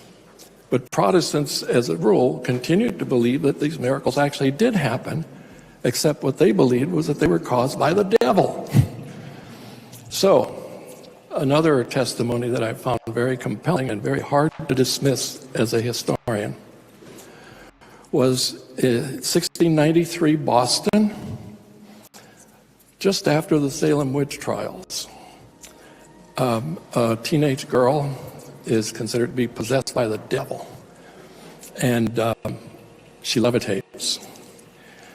And great Puritan theologian and churchman Cotton Mather gathers several men in the room with this girl, and just like Linda Blair in the first Exorcist film, up she goes above the bed. But Mather tells his men to hold her down or pull her down, and they can't.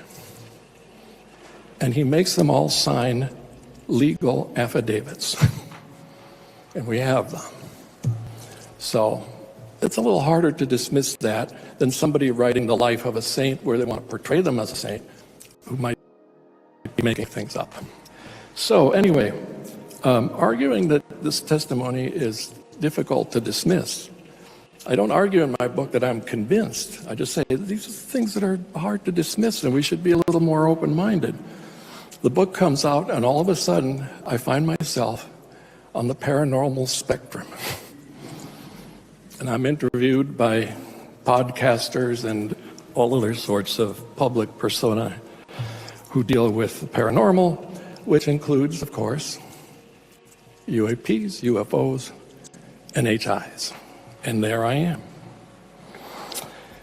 So this is why a historian of late medieval and early modern religious history is here speaking to you. But I'm not here as an expert on encounters with UAPs or NHIs or retrieved extraterrestrial stuff, be it biological or non-biological or synthetic. I really have no clue what to make of the evidence in recent disclosure dumps or about the testimonies of experiencers. And I'll come back to that term, experiencer. As far as I can tell, my own take on what is out there is shaped by my study of religion and of miracle accounts. And when all is said and done, I am more convinced by the opinion voiced by astronomer Alan Hynek, and also in charge of Project Blue Book. He made this statement in 1982. And Jacques Vallée and others make similar statements. And I'm quoting from Hynek. I would not be prepared to defend the thesis that UFOs represent visitors from outer space. Indeed, I think the answer may be even more interesting than that.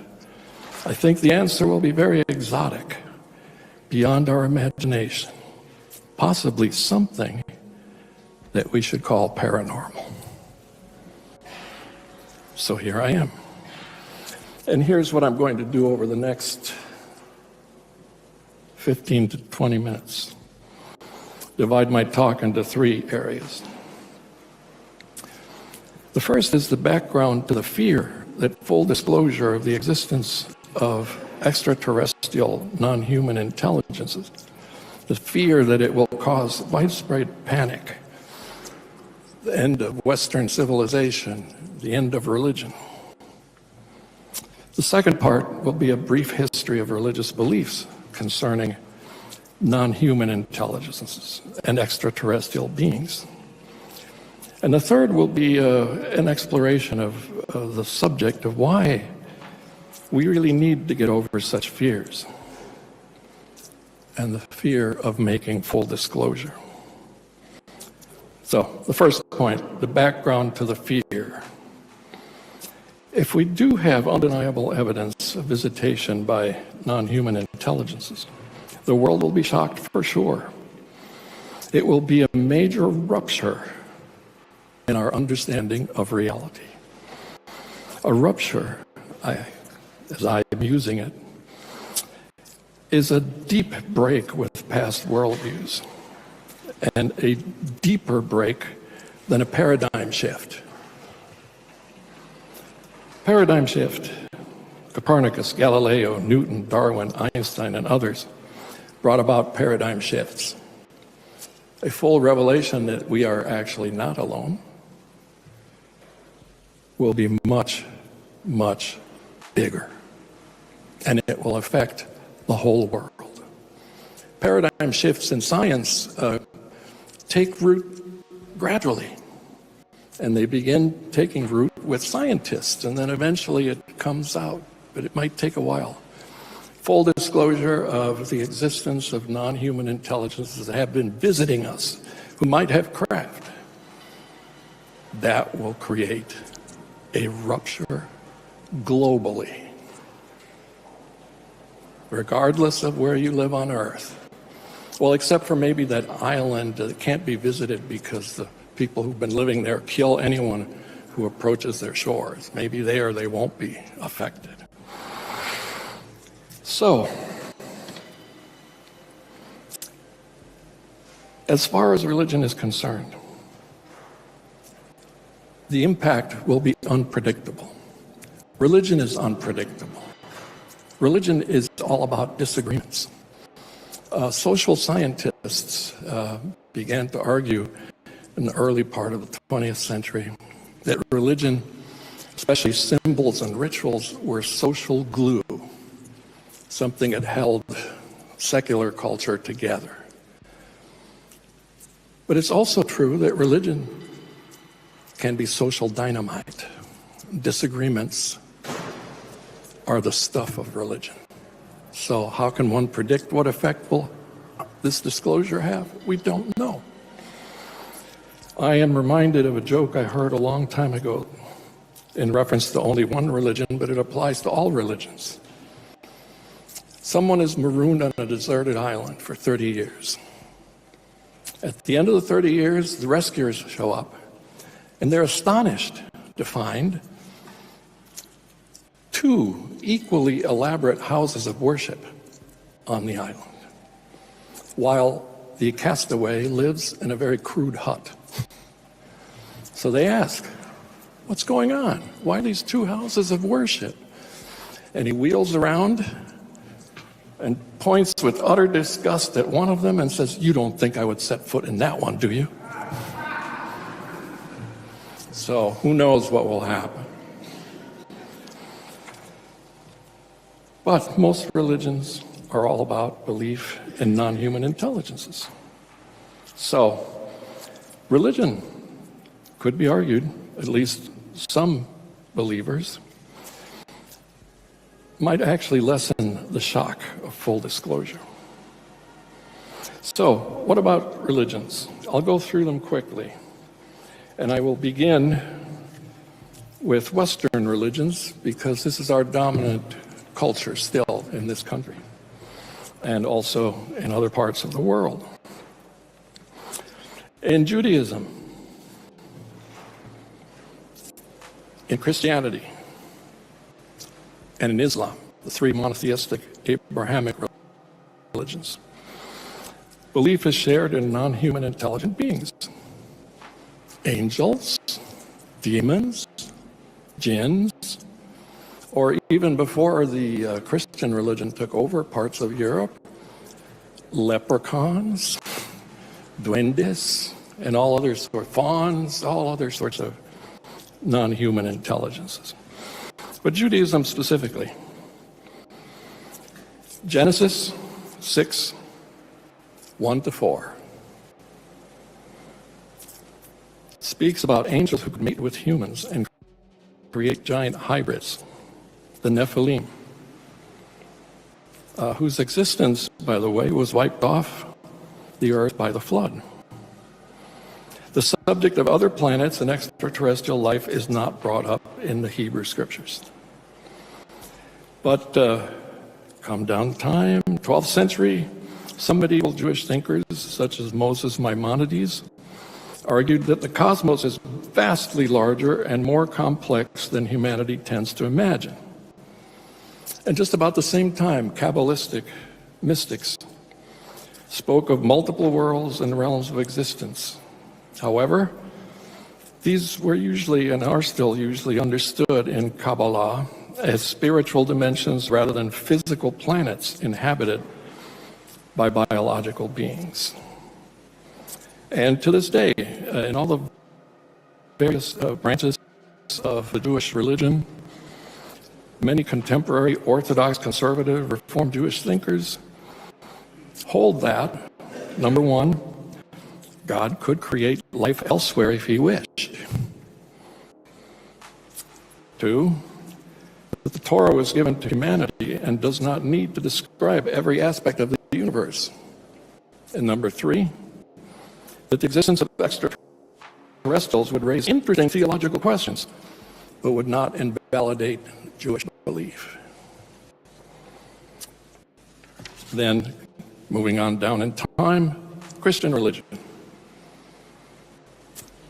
History of Christian thinking about intelligent beings beyond Earth is much older and more diverse than many people assume. There has never been a single official Christian position, and views have ranged from humans are uniquely rational creatures to God may have created many intelligent races throughout the cosmos. But the central issue in the Christian religion has been and remains salvation by Jesus Christ. If there are other beings, how do they relate to this? How does salvation relate to other beings? It has never, not even into the 20th century, the existence of inhabited worlds beyond Earth has never been a major theological question in the Christian religion. But as I said before, Christians have believed in angels and demons. In the early centuries of the Christian religion, one thinker, Origen of Alexandria, developed a highly speculative Christian cosmology. And among other things, Origen said that God created a vast spiritual order populated by rational beings, and that angels, humans, and demons were all part of a larger family of rational creatures, and that the material world served as a setting for the education and restoration of these rational beings. Origen is credited with coming up with the method of the interpretation of Scripture carried out by Christians from the 3rd century forward. 3 different levels of meaning. So he's very important for that reason. But some of his teachings were condemned as heretical, including this one I just mentioned, that there might be other worlds with other creatures. Very complex thinker who was once described in the 13th century by a churchman in Constantinople in the following way: where Origen was good, no one was better. Where Origen was bad, no one has been worse. So, again, we're facing this complexity. My favorite quote on this topic from Origen is the following, and it concerns the sacrifice of Jesus on the cross. And I quote, "The altar was at Jerusalem, but the blood of the victim bathed the universe." Sort of universal cosmic application of this. Of course, there are disagreements. Throughout the Middle Ages, various Christian theologians took up the issue of why, not why, but could other planets exist, other worlds with intelligent life. The debate went something like this. Well, if God is omnipotent, of course, he has the power to create as many worlds as he wants and as many different kinds of beings as he wants. And in scholastic theology, which was all about debating and disagreement, of course there was disagreement on this issue. There was never any kind of final answer to the question, are there other human, not human beings, but non-human intelligences out there? It's not until the early modern period, 15th through 17th centuries, when the discovery is made that the Earth is not the center of the universe, that theological discussion changes. Figures such as Copernicus and Galilei transformed Christian understandings of the cosmos. And among early thinkers that pop up during this period who argue for the existence of other worlds is a Dominican friar, Giordano Bruno, who ended up being burnt at the stake for heresy in Rome for many issues, not just this one. But Bruno is among the first early modern thinkers to argue that the universe is infinite and that therefore there must be life, intelligent life elsewhere. And I quote from Giordano Bruno. God is infinite, so his universe must be too. Thus the greatness of God is magnified, the greatness of his kingdom made manifest. He is glorified not in one, but in countless suns, not in a single earth, but in 1,000. I say, no, an infinity of worlds. After Bruno, others began to pop up with more regularity in the 18th century. And the Enlightenment changes everything.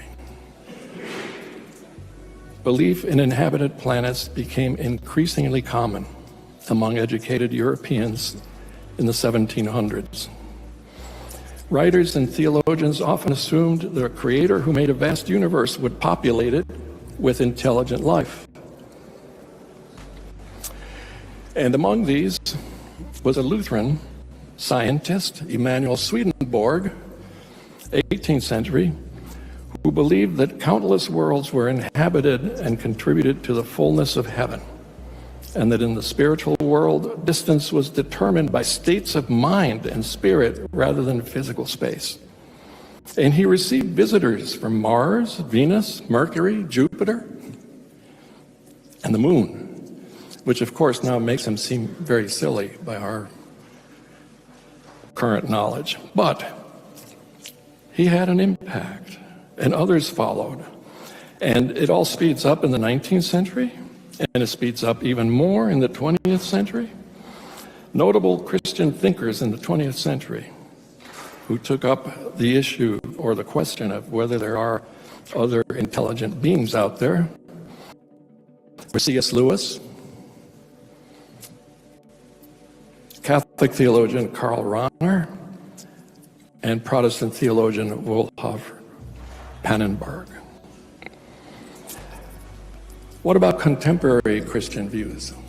Well, I've already read at least a dozen articles where some pastor or minister or evangelist somewhere says, oh, if there are non-human intelligences and then this becomes known, many Christians will lose their faith.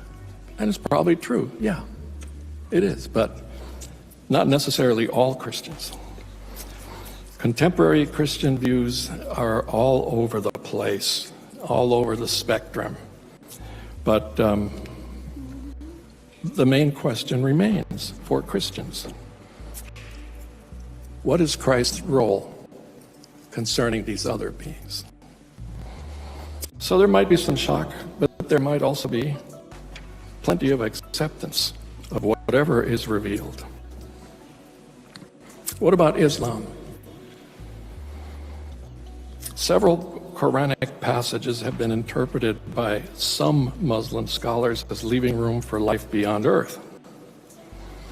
God is repeatedly described as Lord of the worlds, suggesting a cosmos that contains many realms or worlds. And the Quran also states that God created whatever is in the heavens and whatever is on the earth, and that his creative power is not limited to humanity. But of course, this is also the case with every religion. There are different branches of Islam, different opinions on subjects.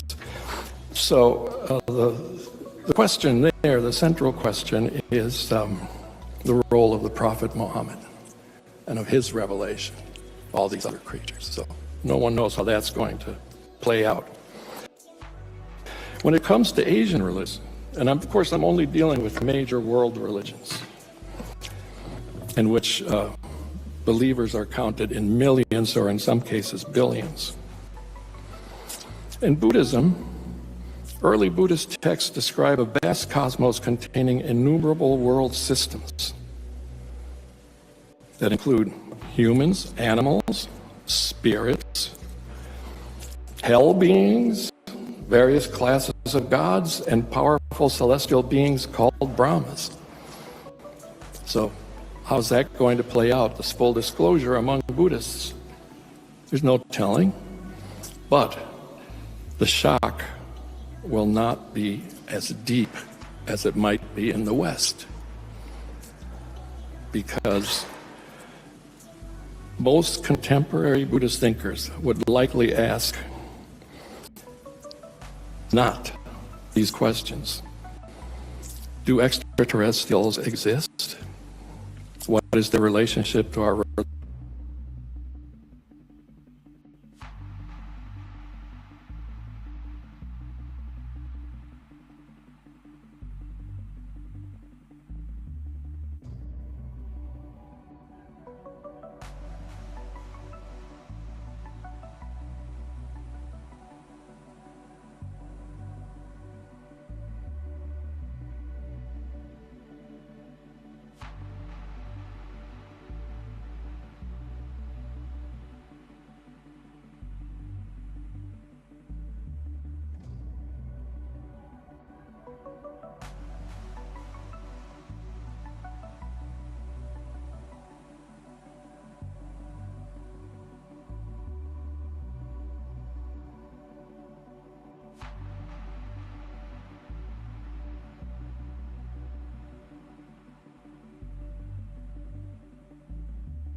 Same problem.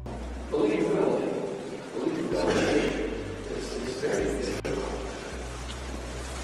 One minute presentation at this conference, in which for 45 minutes he related to us his personal experiences with various types of non-human intelligence. It's my first exposure to this type of testimony in people in person. But let me close with another quote. Barbara Wright, in her book,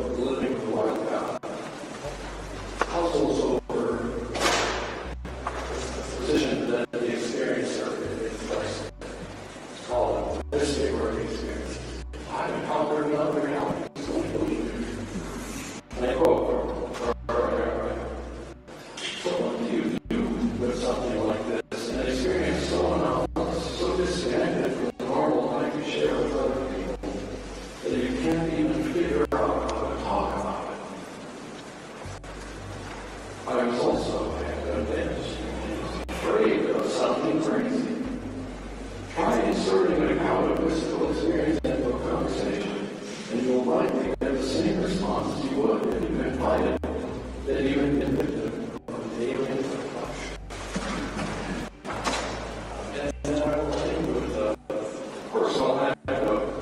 A student who was in my class over 4 years ago. And my missus was involved. I always used to begin the class. I always say, you know, these texts we're going to be reading are very weird. The people who wrote them are very weird. They're probably the kind of person who wants to sit next to us. They see things that others don't see. The student had already taken 2 of my courses. She knew me, and I came out after a lecture. And this was a straight A student, beloved by every faculty member who had taught her at the University of Virginia. Comes out after lecture.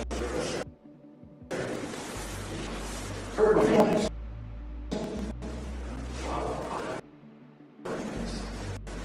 Says, I see things people don't see all the time. And she was nuts. As we used to say back in the 60s. She was highly functional. So the world is full of mysteries. Mysteries are experiences. Abductees are experiences. People who see UFOs are experiences. The miraculous mysteries are impossible. So, could full disclosure be more beneficial than hiding things and lying about things? Of course it will be better. Yes, it is possible that this will usher in this disclosure. Disclosure becomes utterly believable. Will begin a new era. And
is from Dr. Jane Snowhauer. She's a clinical psychologist and creator of future directed therapy at Emory Healthcare Cedar Sinai. The name of this panel is Society and Psychology, How People Process the Unprecedented. So we're going to try and please be patient. We're just going to try and push through whatever technical difficulties we continue to have.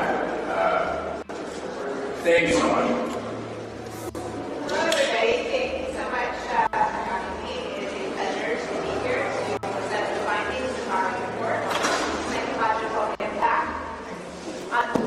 The psychological impact of exposure.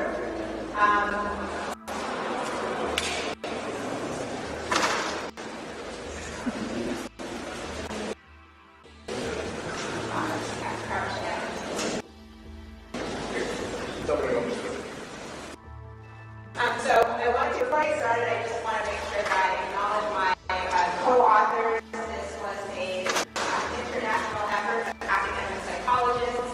Epstein Files from Harvard University, Caturday and Vibez from part of the Metropolitan University of the United Kingdom, Velisse from Vibez University, Gabriel from the University of Velisse in Spain, and then we have a professor of professor of clinical psychology at the University of Lyon in France. So these are some of the only academic psychologists on the planet that are breaking the stigma in this area to bring real science and real data, and so it was a true honor to be able to work with them.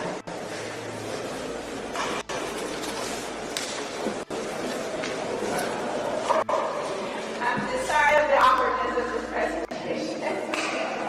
All right, so the reason that we got together to do this report is because, number one, there is a tremendous amount of misinformation on the subject, and we hope that by doing this, we can bring you some clarity. The other reason, and perhaps the most important reason, is that based on the President's directive, we know that disclosure is already in process. All right, I wasn't nervous before, boy. Okay, disclosure is already in progress, and we know that the data has been released to the public, and based on the information that has been out there, there have been a number of important people in positions of power, both in the military and in the government, who have made statements to the public indicating that on their review of classified data, they believe that non-companies may be involved.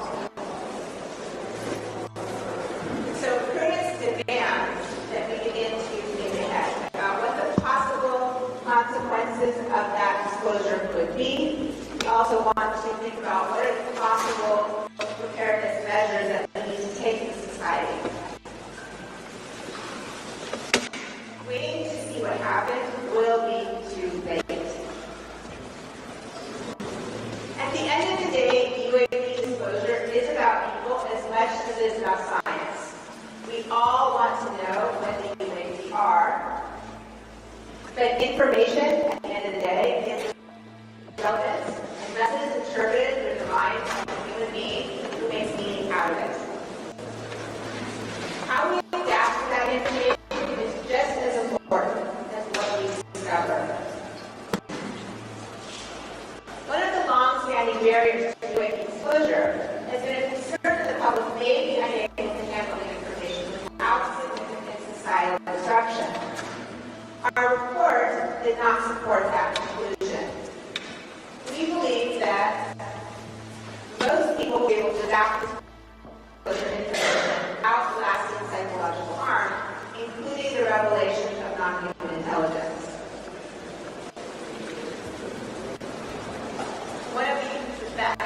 That said, one of the other findings that we came up with is how the information is communicated matters as much as the information itself. One of our main findings is that people adapt best when communication is trustworthy and truthful, even if that proves uncertain. People adapt most poorly, and they experience experience more psychological distress when communication is untrustworthy or managed in such a way that they feel that they are being deceived.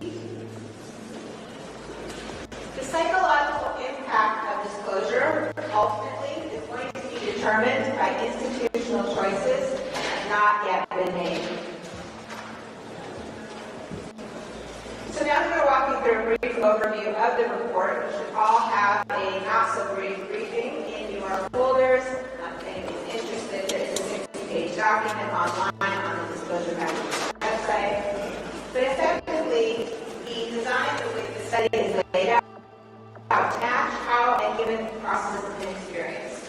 Number one, there's an event. Number two, it passes through the internal psychological landscape. It is made up of a very complex level of processing where people pass through all of their belief systems, their cognitive biases, their limitations in terms of how much attention they can give to the subject. Simultaneously, they are processing the external environment and factors that have the ability to mediate how they are seeing the world. From that, you get a psychological response, generally behavioral or emotional. In order to define the disclosure process, we had to delineate stages. The first stage, these different stages have different threshold events, different psychological impact.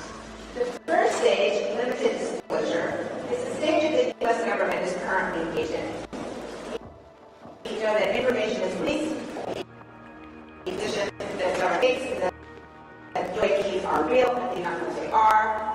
There are at least 12 other governments that have engaged in this type of limited disclosure. We know that the impact to the public is generally to raise interest, to ask more questions, and to reduce stigma. However, in terms of societal impact, it's really been quite low. Confirmatory disclosure, which is stage number 2, would go to a threshold that no other government has gone before. This would be where the official government as well as scientists can confirm that the UAP are not of human origin and that they are acting beyond the capability that humans have. We believe at this stage it would increase the number of questions that people have. It would certainly raise interest. For some people, it may raise anxiety. But generally speaking, unless the UAP are of personal relevance to them or there is some indication that they're actually dangerous or threatening, we don't believe it would have a very significant impact. Stage number 3, which is attribution disclosure, is the stage at which the government would actually confirm that there are, in fact, non-human intelligence associated with those UAP. This is a stage that would be unprecedented in human history. This is a stage at which we believe that there would, in fact, be more psychological impact, and we believe that this is actually the stage that we focused our assessment in terms of the response pattern.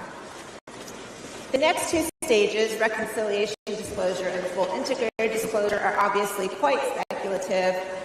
We don't have enough data to be able to assess how people will respond in those stages, but effectively, reconciliation disclosure would really just be people finding out more of the information, the government releasing more of what has been known, what are the interactions that have taken place over time.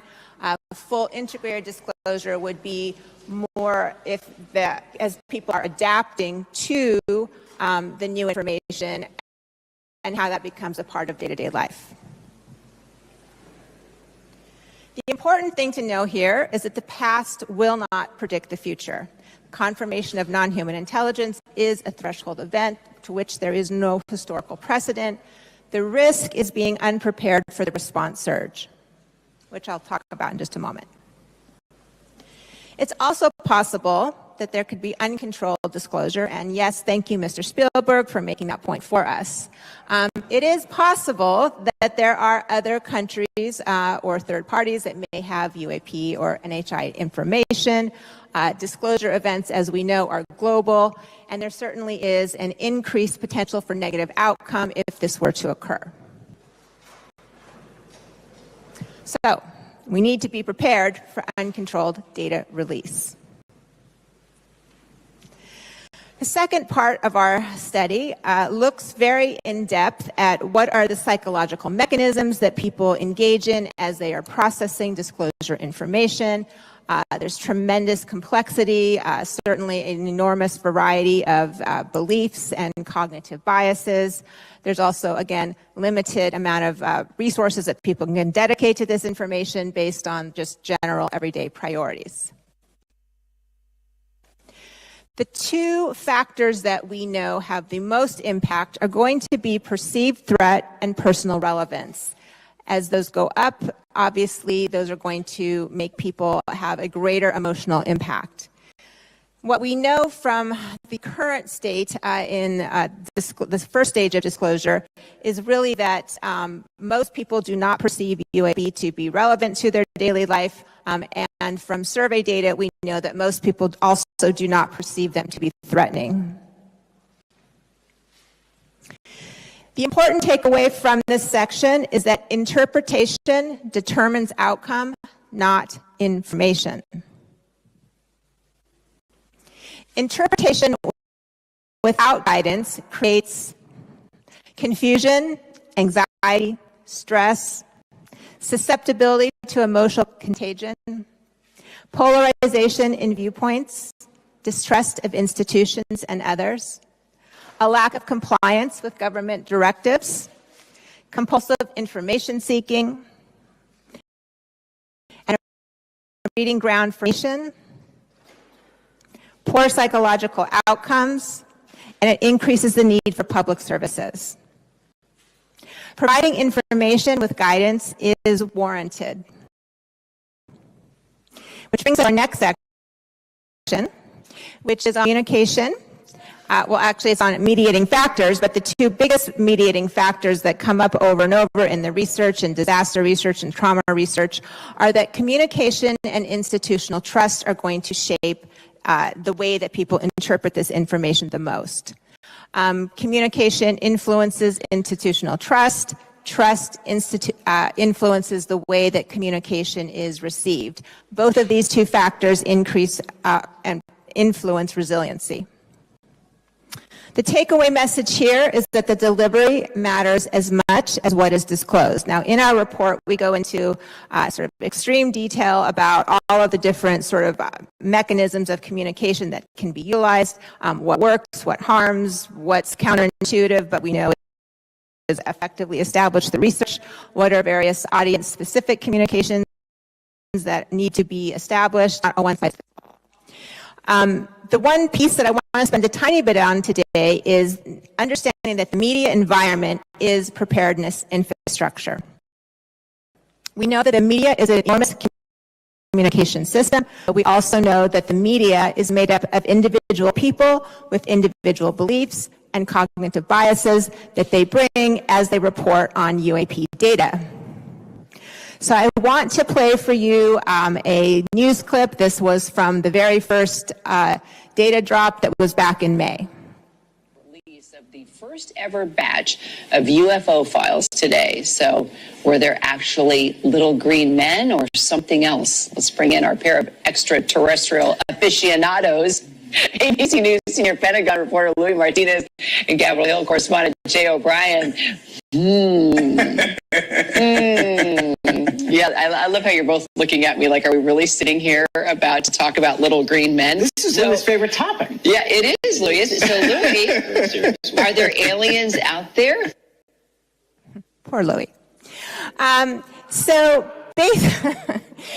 basically, we know that this effect, we call it the giggle effect, but it's a very, very common way that people behave when they talk about UAP data. I'm sure all of you have seen it. Perhaps some of you have done it yourselves. The reason that people do this, is that the reason that people do this is that it protects it protects their reputation, okay? So essentially, the UAP subject has been treated as non-serious for such a long period of time that people feel that if they engage with it in a serious way, it's actually going to make themselves be perceived as non-serious. So this is a form of social conformity. The really interesting thing about social conformity is that oftentimes people have a belief that others do not think it's serious, when in fact, they don't really know what other people think, and so they will conform to that anyway. The other big thing that contributes to this is institutional silence. We all know that institutions that have a tremendous amount of influence, when they don't challenge the idea that UAP are not serious, this creates a framework that reinforces itself and becomes very hard to challenge. What I don't think most people recognize is that stigma is profoundly harmful. Over the years, it has limited scientific research and funding. It limits witness reporting. That poor data is then used as evidence to say that this is a subject that isn't worth studying. The lack of scientific data contributes to misinformation. It limits clinical care and provider training, which means that there is an entire group of medical providers out there that have absolutely no idea how to work with or treat somebody that may have a UAP experience. It increases social isolation, and it creates a very big disclosure barrier. We believe that applying journalistic integrity standards in the same way that you would apply them to any other subject is what is crucial for UAP and for increasing positive outcomes. Okay, so in the fourth section of our report, we get into the psychological response. So we believe that psychological response in general is going to happen across a spectrum. There will be people who respond to it in a very positive way. There will be a large number of people who actually respond to it in a very sort of neutral way, unless it becomes something that is more threatening to them or more personally relevant. There will be a number of people who do have some anxiety and adjustment-related type issues as they try to process what does this information mean for them and for their lives and their own belief systems. And then as we go down into the smaller end of the tail, this is where we get into more vulnerable populations that are likely to have more significant psychological reaction. So the vulnerable populations that are most at risk are going to be people who have a high tolerance for uncertainty. This is a transdiagnostic factor that tends to cross over multiple mental health issues. People who have high anxiety and other mental health conditions, marginalized or under-resourced communities, and those who carry catastrophic or end-of-time beliefs. Now, what I am not saying here is that everybody in these categories is going to have a negative psychological response. So what I am saying is that we actually believe that a lot of people who may fall into these categories actually will have quite adequate coping resources. But what I am saying is that these people who fall into these groups tend to be people who may have a higher psychological response. The thing to keep in mind is that small numbers in a concentrated period, as would happen under disclosure circumstance, can create system surge beyond capacity, right? So mental health systems in general and often other public health systems already operate at capacity or close to capacity. So even a small number of people that are reaching out for services can push that to exceeding capacity and meeting the definition of a public health crisis. It's also really worth knowing that this potential surge could last over a period of time as more and more information becomes revealed. So again, planning and preparation are much needed to reduce surge risk and improve outcomes. Okay, so our key recommendations, number one would be to develop a national psychological and resilient preparedness task force. This would be a group of people that would be able to oversee behavioral health coordination, help to develop a scalable mental health surge capacity, people who engage in clinical and workforce preparedness training, public psychoeducation, build community support systems, and crisis intervention systems. The other recommendation would be to build an evidence-based communication preparedness infrastructure. This would help with cross-agency coordination, crisis communication, environment monitoring, developing audience-specific communication, and engaging with the media. The mystery of UAP will eventually be resolved. The scientists are going to continue to collect the data, they will analyze it, and they will come to conclusions. But ultimately, how we treat people will be our legacy. The time to prepare is now.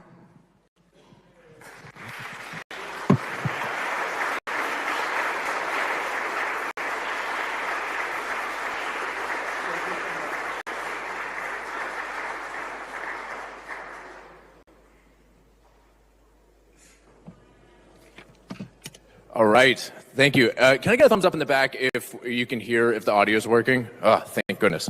Okay, so let's turn this off. Okay, so our next panel is technology and innovation, research, industry, and what comes next.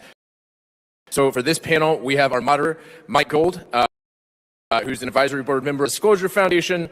He's the president and civil and international space at Redwire Space.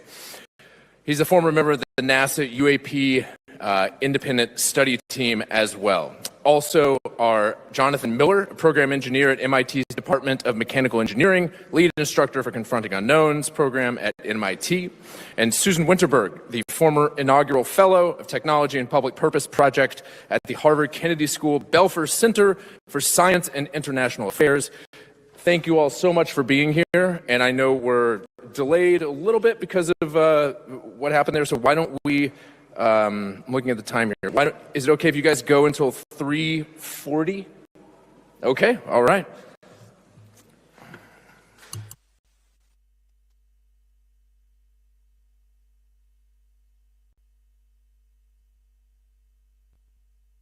And please do lean in close to the mics. Thank you. Well, let's have a round of applause for Jordan Flowers and all he and the Disclosure Foundation team have done. Yeah, just being in this venue, being on Capitol Hill, pushes back against the stigma, the pernicious stigma. So even just being here, I think, is important. And again, I applaud all of you and Disclosure Foundation for bringing us. So without any further ado, let me introduce our two panelists. Susan Winterberg, who's a senior fellow for dual-use defense and deep tech funds at Reframe Venture, a network of 500 venture capital funds, over 100 institutional investors. Be careful, I may ask you for money. We're always fundraising at Redwire. She was previously the inaugural fellow for the Technology and Public Purpose Project at Harvard Belfer Center, former Secretary of Defense Ash Carter's initiative to advance research and policy to ensure frontier technologies develop in ways that protect the public good. Let's have a round of applause for Susan. And then my friend from Boston, Red Sox Nation, much struggling these days, Jonathan Miller, leads the Confronting Unknowns program at MIT, where he is a program engineer in the Department of Mechanical Engineering. Growing up in the Allegheny Mountains of Pennsylvania, Jonathan performed applied research and development for the U.S. Army and Navy, and then became a venture founder, investor, and educator. He's the publisher of The End Effector and co-host of Tough Tech Today. Every day is tough tech for me. The premier podcast featuring tech blazers. We talk about the stigma. Having MIT at the table is critical. Let's have a round of applause and a big thank you to Jonathan for coming. Now we're going to try and coordinate the questions with the presentation. Can we go to the first slide, if that makes sense? We'll take a first spin here. Let's see. There we go. And if not, Lester. Thank you. So, first question, obviously UAP is something extraordinary when it comes to science, when it comes to our understanding of who we are as humanity, but it is a national security issue, a military issue. And my first question is, what are the challenges that military and security operators face when encountering anomalous phenomena? Jonathan. Well, there's a lot to it. And first, this is a personal opinion. It's not the official position of MIT, but thank you for the shout out. And so something, I guess, a little bit of a preamble to that is, we have on screen there is a recent publication, collaboratively authored by members, many of whom are here, and guest speakers as well. And so we'll encourage you to take a look at that, and we'll speak more on that. But part of the motivation for creating an independent activity that we convened at MIT earlier this year was focused on sense making. We call it confronting of unknowns, with the motivating factor that a lot of frontline operators of various kinds of experiences that we learned about a lot today have getting into positions of high uncertainty, which they're pretty well trained at, but also positions of concern. And I know, I think we could all agree that we want to have safe aerospace, safe things going on above our heads. And so that's sort of the wedge that we use for this program to help start to get toward the grander challenge of unidentified anomalous phenomena. So how do we get better as sense makers so that, like, our frontline folks, from startup entrepreneurs to military folks to intelligence community members to someone who's working in an observatory, how do they, if they see something they don't recognize and are not sure how to frame it out, how can we try to help them be better as sense makers, because then we'll all be able to be better sense makers in our respective lines of work. Susan, I'm sure you have much more on that. Yeah, so the course met over 2 days back in January. I think we're about 55 people there, representing probably the most diverse group of people I've ever worked with. Everything from former operators in the Navy, in the Air Force, CIA, NASA. We had journalists there. We had disinformation specialists there, people that did content moderation at Twitter. So such a diverse group of people all working together on this problem intensely, and including a big wargaming exercise that the MIT Wargaming Lab Center put for us, kind of modeled on the New Jersey drones incident, if you remember, from a few years ago. Absolute pandemonium, chaos. We were running around yelling at each other. We didn't know which agency had authorization, all the data coming in. We didn't know if it was deepfakes. So really just trying to model out what it's like to be a frontline operator, whether you're operating a 911 call center or, you're the person from the FBI on the front lines that has to make a decision whether to engage something or send surveillance out. So yeah, it really, I think for all of us, really exposed where the gaps are in our homeland security infrastructure in the United States. The fact that people from all these different backgrounds in national security, we didn't know the answer. And it really set the stage for us for this project and this framework that we built over the last 6 months collaboratively as a cohort and a team. And I may take the privilege as sort of moderator panelists that we are not just in the age of disclosure, although shout out to Dan Farah for that wonderful Age of Disclosure film. Better than Disclosure Day, in my opinion. I'll take Lou Elizondo, whoever the star was that, any day. But we are in the age of drones, of drone warfare. And let's learn the lessons that are being taught in blood in Ukraine right now, where they had thousands of drones in sea containers and cars, sheds that were released and devastated the Russian military. Billions and billions of damage was caused by that. And my fear with the UAP phenomena and the pernicious stigma that still surrounds this issue is that we are creating a loophole that adversary nations are leveraging because we ignore, we sweep under the rug any anomalous sighting that we can't explain. And I guarantee you that many, if not most, of those sightings, Langley Air Force Base, for example, that we're seeing are likely Chinese adversarial drones, with China getting prepared to do to us what Ukraine has done to Russia, which would devastate our critical infrastructure, devastate our military facilities. And this is why that stigma is so pernicious, not just to transparency and accountability, but to our very lives. So let's take UAP seriously. Let's not allow a lack of imagination to turn into a lack of freedom. And I think I mean, the battle lab of Ukraine has certainly taught us a lot, and the lessons learned in blood, and unfortunately, but it's also, we're seeing some of the most active innovating and live testing of new kinds of technologies and capabilities, not always for the better. It's just to try that out. And that's something that I think is where we're seeing a shortening of the feedback loop, so to say, on legislation or sort of governmental work, U.S. and other, say, allies abroad that have been trying to get better at, if someone has an idea, say, I'll take a step back. It used to be that, maybe the radio operator would have been the most feared person on the battlefield, but it's becoming a 20-year-old with a really good idea because of the speed of deployment. And so that puts a lot of stress, not necessarily undue stress, on also like the how might we be able to fund and meaningfully, safely deploy these in, like, say, civilian uses too. And so we can get into some of those kind of like dual use elements that there's some sort of sister program work to confronting those at MIT that is about that dual use element of, say, military or government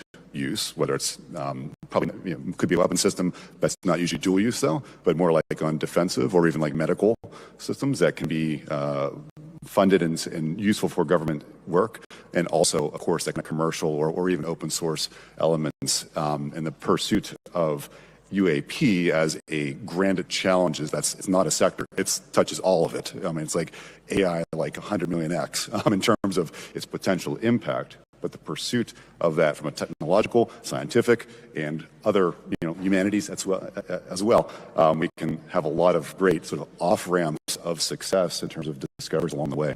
Let's talk about one of those dual-use technologies, which is, of course, sensors. And Susan, maybe if you want to kick us off, what are the technological innovations that could realistically support operators? What capabilities need to be fielded first in this cause? Yeah, so in the class, after we went through that exercise, we got together as a team and said, well, what do we need to help better support frontline operators? And, we started with a really interesting technical question. This was MIT. So, and the question was, why is it that we know more about an object 500 light years away from us than one that's 500 feet away?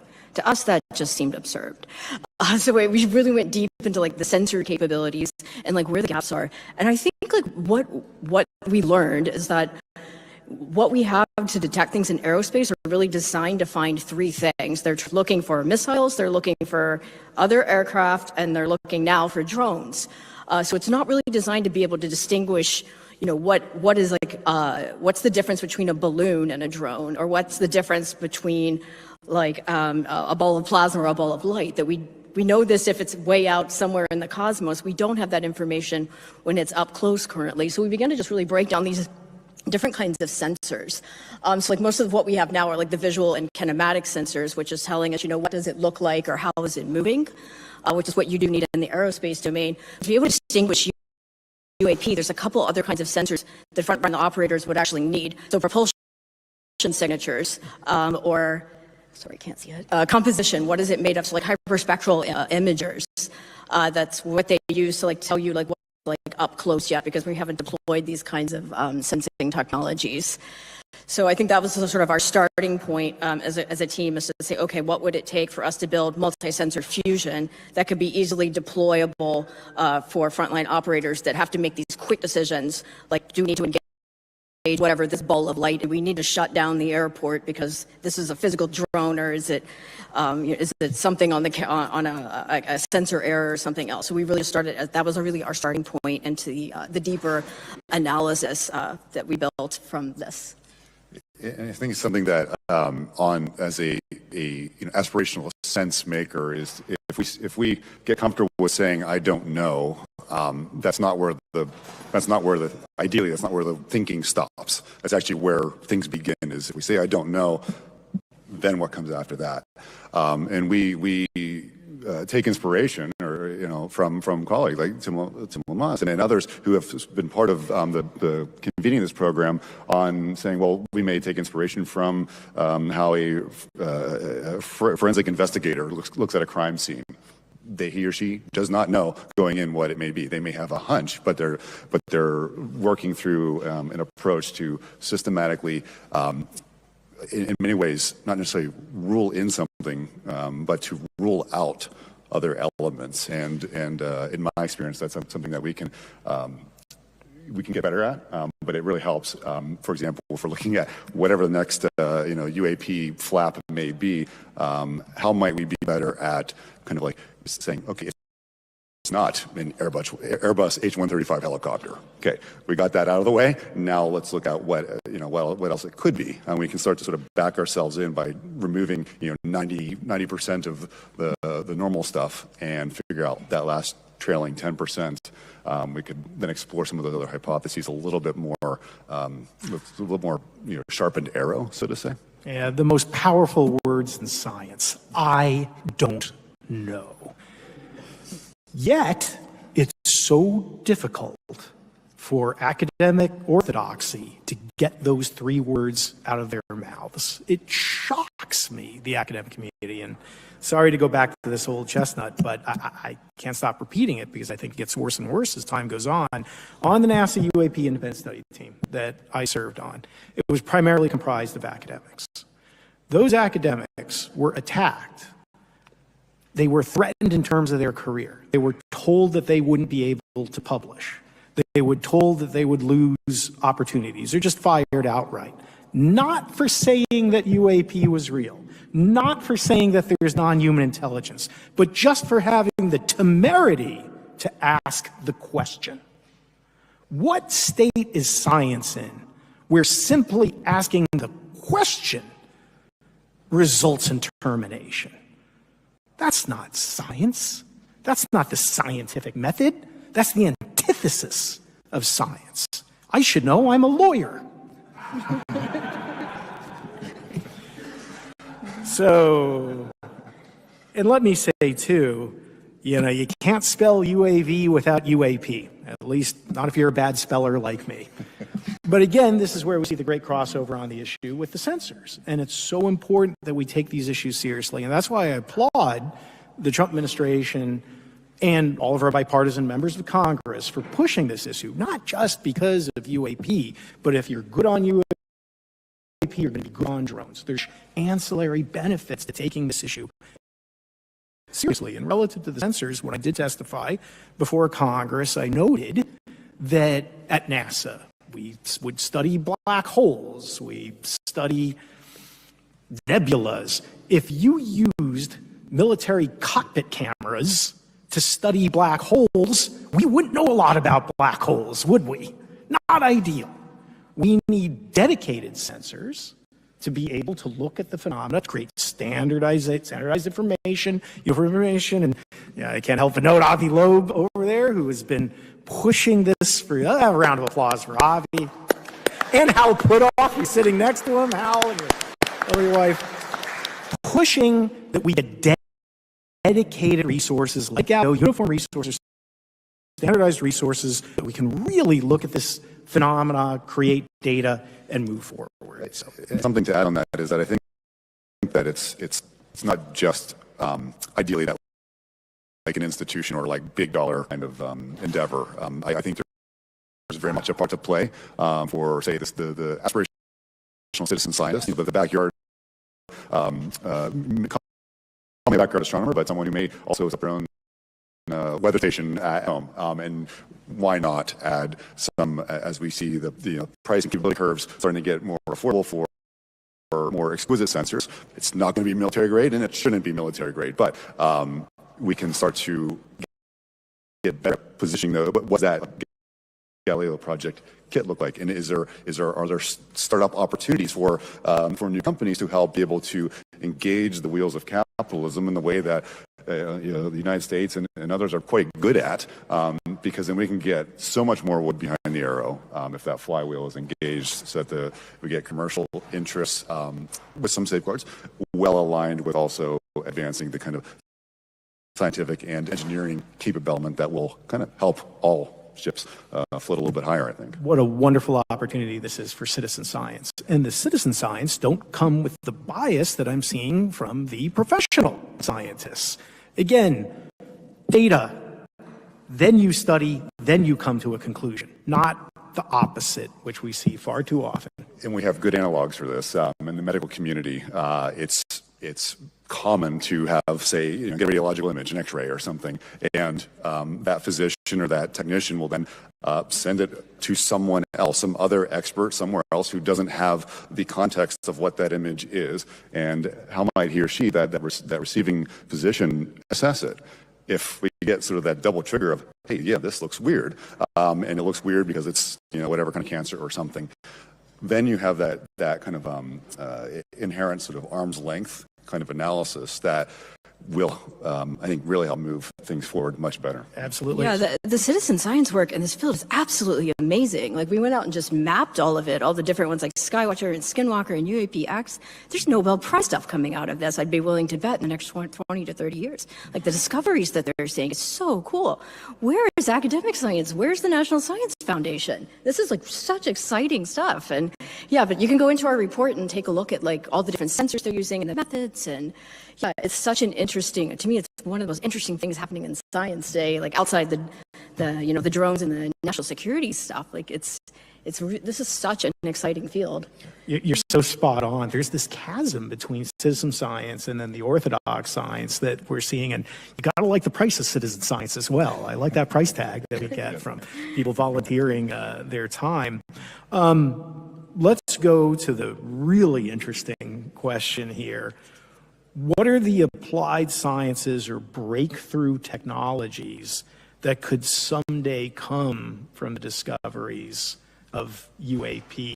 But Susan, do you have some thoughts on so this was a tough one. We spent a lot of time digging around in various LLMs trying to figure out what people like Hal have been up to over the decades. And here's what's in the public domain. You can go on to the Defense Intelligence Agency's FOIA reading room and kind of geek out if you really like exotic technology. But there's a whole bunch of different things that the government's been studying on sort of frontier physics and materials and really interesting stuff in like neuroscience and consciousness. And so there's a whole range of different kinds of science. And I'm really curious, Mike, because I know you have some connection to this, what do you think is most exciting or interesting from this?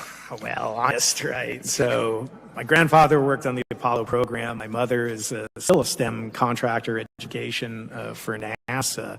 We spend so much time on chemical propulsion and rocketry. It's slow, it's expensive, it's dangerous.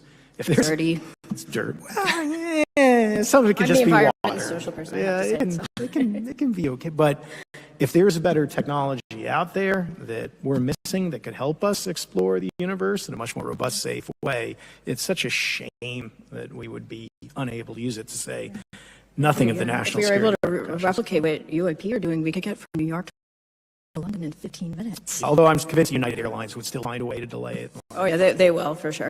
We'll still have to pay the baggage fee, but yeah, absolutely. So that propulsion technology is the most exciting to me. And then we do talk about warp drive and the wormholes, et cetera. But when I was at NASA, Sonny White was doing some of the real warp drive work. Elon Musk often talks about being interplanetary, right? Going to Mars so that if something happened on Earth, we could survive. I'm a fan of SpaceX and all that they're doing, did not participate in the IPO. But I think we need a breakthrough technology like that to truly be an interplanetary species, because I'm concerned it would take hundreds of years, if not thousands, for humanity to be able to survive on Mars. And we look, I mean, it's not a great proxy, but it's the best we have. Like looking at, say, the patent records to see what might have been disclosed in some ways. And there's for example, the so-called UFO patents, and there's like Salvatore Pais and others that have developed. And it's interesting to read. I'm not vouching for veracity or authenticity or anything, but it's that how can we get better at using things and systems like the patent system, which is, in my opinion, very nicely designed for saying, here, put it out there, what you have, and you get very clear rights to use what you define in a reduction method. With a bigger vision is that it entices everybody else who's like, oh, well, that's how you do do it, I'm going to innovate something around that. That's where the patent system works really nicely because it engages more people to explore something. So not saying that like, say, zero-point energy as a line of physics or something does exist or does not, but that as we get better with some of the openness of what has been discovered, there's going to be a lot of sort of happy accidents along the way, the kind of penicillin kind of moments that are like, oh, you know, when a scientist or engineer or someone in their garage is like, that's weird, and they're going to pull that thread figuratively or literally further. We have these useful discoveries, and it's that's why we have things like synthetic biology. It's not just lab grade. I mean, you can start to industrialize the production of complex molecules because our living world that's what it is doing all the time, is producing very amazing molecules. How might we turn those into little biorobots? I have colleagues that are doing just that, and if we keep pursuing that, there will be uses. A lot of it will be still on the shelf because it's weird, but others will be incredibly changing for us. So can I ask you, relative to UAP-derived technologies? So at Redwire, we've got the rollout solar arrays that are powering the International Space Station as we speak. We're the first company to have manufactured a meniscus on the ISS. Who needs a meniscus? I know I could use one. Manufactured heart tissue, cardiovascular tissue on the ISS, liver tissue. We're doing all these wonderful things. We would love to have some UAP-derived technology. We're talking about the benefits of it. For anyone who's interested, or companies, how would one go about getting access to such innovations or technologies? I'm just curious, any thoughts there? Susan, if you... I think a slightly different take is that with one of the problem sets that is not directly UAP related, but is challenging, is how to make the United States and its allies manufacturing better and better. With sort of AI everywhere, what do some of the next sort of end states look like with that? Anomaly detection is very important in that. But also, if we have very good artificial machines that are able to ingest all sorts of kinds of data in, say, a manufacturing context, it reduces down to assuming everything is a reverse engineering challenge. We have like nuclear submarines that are old now, and we're trying to figure out, I have this like part, but the people who knew how to make it are basically long gone or retiring soon, or I have a blueprint, I'm not sure how to actually machine thing. So you start to view every widget or exquisite UAP thing as a reverse engineering problem that's going to, in my opinion, help us to develop the better algorithms, the better computational resources, the better tolerance for and management of uncertainty, so that we can start to not only make stuff better in manufacturing context, but also hopefully start to continue to sort of triangulate around the many flavors of UAP. So having been at NASA and now at Redwire, we're very concerned about losing the space race to China in Earth orbit, on the moon. I believe that it is inevitable that the Chinese will outspend us in space. The only recourse we have is to out-entrepreneur the Chinese, which is why public-private partnerships are so important. It's why the SpaceX IPO was so important, to generate cash. For UAP-derived technologies, how would you suggest that we engage investors, financing, and even the government to help support these technologies? Yeah, for private investors and private companies, when I bring up that this is something I'm working on, they're first confused, and they say, oh, that sounds interesting. And there's always the same three questions that I get from them. The first one is, does the government have any actual intention of making this something available that the private sector can collaborate with them on if you're not in one of these special access programs? And is it on a dual-use pathway? So is the only customer of this technology intended to be the United States government for military asset purposes only? Or is this something that, we do want to have some of these propulsion technologies available to commercial space and to commercial aerospace and airlines? And, is there a bigger market? So that's kind of their first question. Like, is there actually going to be an actual project or product we could build out of this? The second thing they ask us, back one slide, is what is the technology readiness level? Where is this? Is this just an idea that's sitting in a lab somewhere and some physics equations on a page? Or, have you actually gone deeper, started doing prototyping, because in order to bring the private sector in, there has to be a clear pathway to revenue generation. They're not going to sit on a piece of technology that's going to take 50 years to develop and keep pouring their capital in.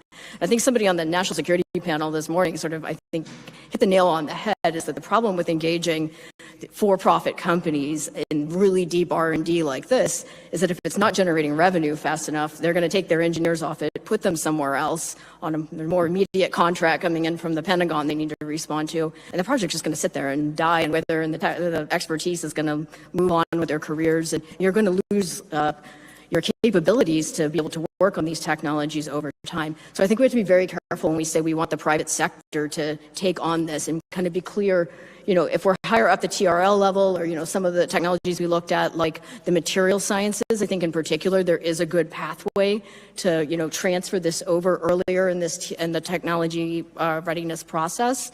But some of the other stuff, it may actually need to go all the way to like level 9, to where it's operational for the military before you can start thinking about the dual use.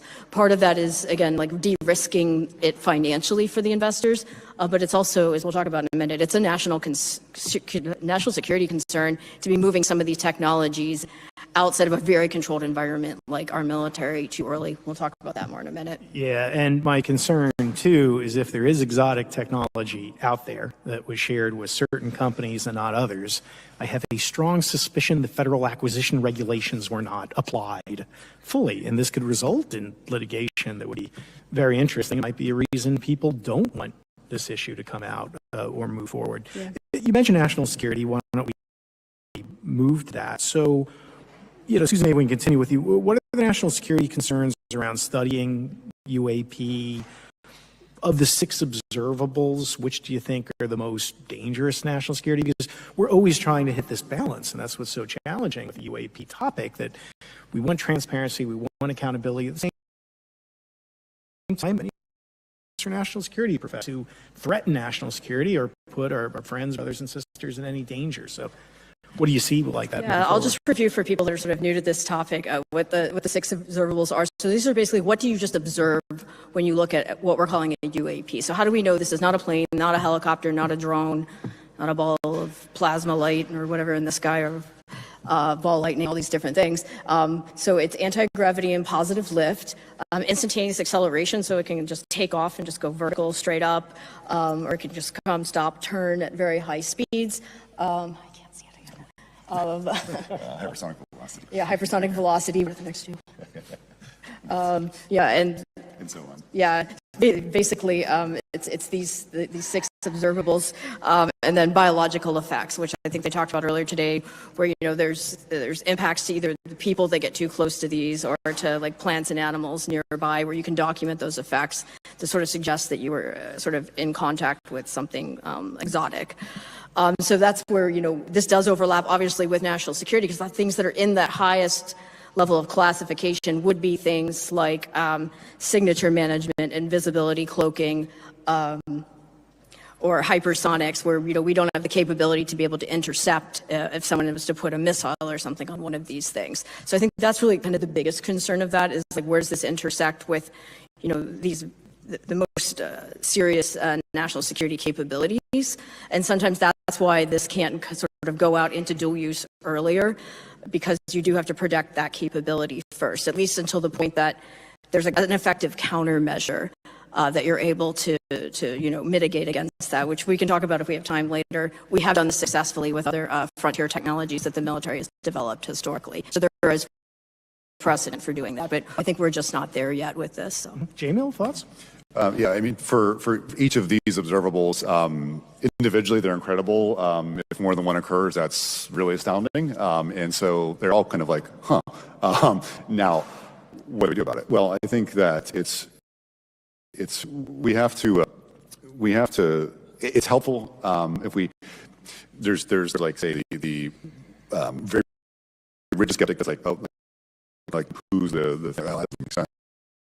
And discounts, a mental shutdown or mental foreclosure. The others, and I think like Avi Loeb and Hal Puthoff also being in this camp of saying, well, what would need to be true for this to occur?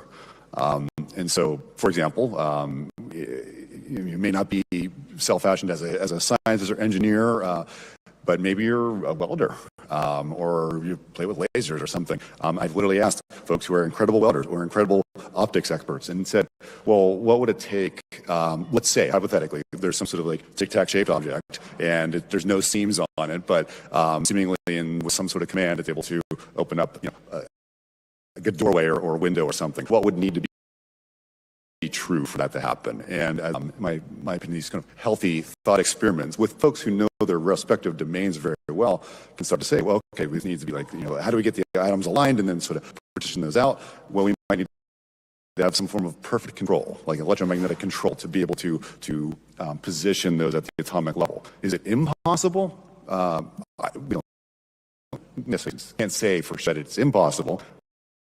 We have no idea of how to do that, but that put in the little dashed line of possibilities of where, if we start to get more of the research and development community, then we can start to have a potential happy accident that some welder is somewhere like thinking, 10 years later, maybe I don't know how to make the tic-tac thing, but I know how to do something that has that idea of this kind of like perfect control mechanism, and then we would have the benefit as a nation and as a society. Can I pick at a word that you're using, we? I think the UAP issue redefines what we means.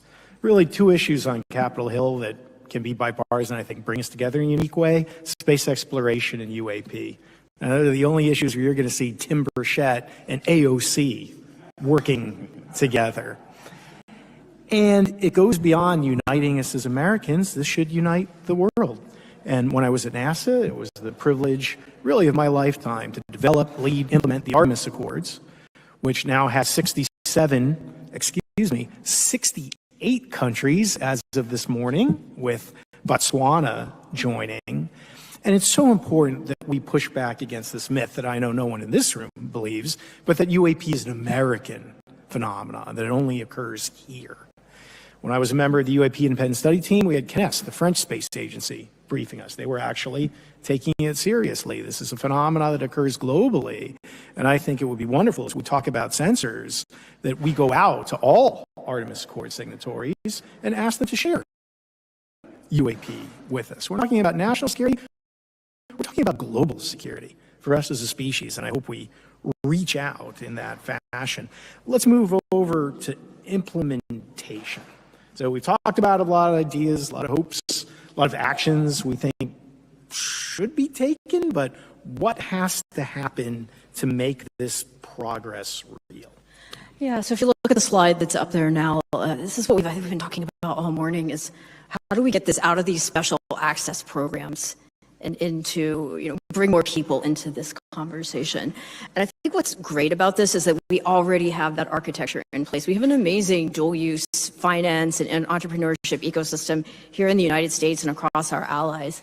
And if you think about security, really, it's a spectrum. So at the highest level are these WAVE special access programs where only a few people in Congress may even know about it, and a few hundred scientists maybe, all the way down to what we talked about earlier, like full open innovative science, where you just take information out there, you do prizes, challenges, and anybody from anywhere in the world can contribute. And maybe if we put X numbers of billions towards this, we could crack this thing in 10 years, but we're completely lose control of the technology if we do that. So you have to find this nice middle ground, and I think it's really great that we have all these other levels where we can really customize this. And as I mentioned before, as we get more of the safeguarding in place, we can open it up to even lower down the chain, going from the classified to the controlled unclassified to sort of the blended models. Like DARPA has a really good blended model where you can bring people in some parts and not in others. To just sort of like academic labs where it's just being restricted to U.S. citizens and a basic background check. So depending on the sensitivity level of the technology, there are so many different ways that we could structure this going forward. And there's something with like on the dual use aspects of, and in this case dual use, I'll use that as like sort of government oriented, usually like sort of military oriented, and like a commercial kind of thing, that anything could be considered dual use. Scissors, a set of scissors could be considered dual use. If you ask random people, like, hey, what do you think if we gave that person on the street a set of scissors? good, bad, don't care, how should we regulate it? There's a lot of it depends elements to that, and I think that's something that we are getting better at, sort of appreciating how complex it can be. Why just say full open of here's all the patents and research papers that have been classified for decades and decades, why that could be static, right? I think we can appreciate that. But also it makes it so that yes, a set of scissors can save lives. It can do a lot of good too. So how do we get better at that? We have some ways. Jamil, I talked about the stigma a little bit, particularly in academia, and we talk about getting new institutions engaged and getting existing institutions engaged with the topic. I'm just curious, your personal experience sitting there at MIT, have you faced pushback for engaging this topic? Have there been threats? Have they been open?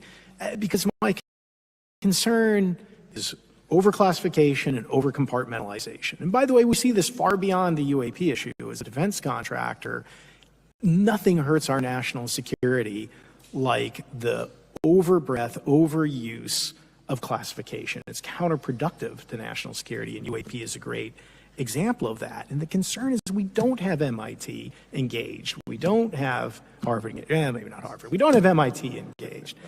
And how do we get those institutions to take the issue seriously? And what was your own personal experience in this? And then we'll go to Susan with you as well. Yeah, thank you for asking. And Susan, and I could laundry list all the names. Victoria, Sri, Ryan, Tim, Mike, et cetera, who have helped to make our confronting unknowns independent activity a thing, and so much appreciated. But in terms of my experience and sort of interest and receptive to openness to things we don't know, and recognizing that and how to approach that, decades long, but over the past year or so, looking at how might we, and the time is right, in my opinion, to run a program within the Institute during a special period called Independent Activities Period. It's in January at MIT. And it's a way to try something new in my opinion, in a crucible of research and innovation and deployment of new technologies. So where we're very good at working on interdisciplinary problems and multidisciplinary, and so how do we phrase that? We're not we positioned it as it's not like saying, can I try to figure out the origins? This is China, this is little green men, these are like future humans or from another dimension. Maybe, I don't know. But the focus then is on something we can all care about, like national security, advanced technology development, and safe aerospace. Knowing that the big kahuna target areas, like the challenge area, is UAP. But walking that back, what do I do tomorrow to start to make headways on that? And it's to look at how do we broadly and we as individual experts in our respective fields start to do sense making, because in my opinion, that's a teachable leadership skill. Whether you want to go build an e-commerce company or create a dog walking app, or you want to figure out where the aliens are or how UAP can do multiple different kinds of observables. Either way, you're doing the exercise, the practice of sense making. I think that's teachable, and to use a line that we have from the program is, your mind is a critical system, so use it. Learn how to improve the mind thinking. Everybody can do that, and in your own expertise, it'll play out. It's kind of an empowerment thing. Susan? Yeah, and I think the best way to engage academia, especially in the current science funding landscape, is create named funds for studying the biggest mysteries, the biggest anomalies in these fields. And this touches so many different fields. Physics is obviously the big one, but the other big one is earth science. Oh my God, we're going to learn so much about this planet and the other life that's here today, that's always been here, that was here in the past. There's so many amazing things that are going to come out of this research. Consciousness, neuroscience. The world is going to change so much after disclosure, and we need scientists to be involved, because our current president or whoever's next, whenever this or the next one, whoever comes up to the stage someday and says that, no one's going to believe it until they see the peer-reviewed science, and it's going to come out of that community that, this is real, it's been validated. So, we need to start just by saying that this is a valid area of science, and we are going to fund it. And there's lots of different models also quickly that you can do besides just academia. There's one called focused research organizations, where basically it's almost like a DARPA-style challenge. You set up a nonprofit, and then over like 5 to 7 years with maybe $20 to $70 million in funding, you tackle a really big problem. So that could be like mapping the connectome of the brain, or they have one now called Echo Labs, which is looking at multi-sensor fusion monitoring forests. So there's different kinds of ways you could organize this, that rather than it being stuck in some, SAP program or in a corporate silo that's going to get cut next time there's a quarterly downsizing. We have dedicated funding to specifically solve these problems with scientists that want to devote themselves full-time for 5 to 7 years to really tackle some of the big challenges that we put up here today. So I think that really the call to action is that this needs to be a priority, for the United States government and our science funders, that this is the greatest, scientific discovery of our lifetimes, maybe of all time, and we need to fund it, support it appropriately. Well said. And speaking of science, and with apologies for running a few minutes over, I am from the space industry. Blowing up schedules is what we do.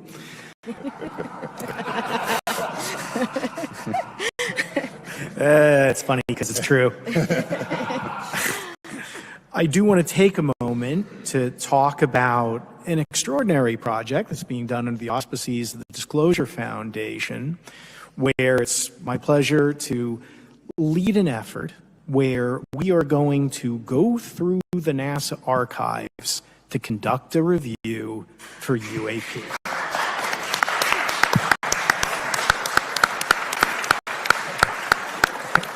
Thank you so much. This was a recommendation that was made explicitly by the NASA UAP Independent Study Team.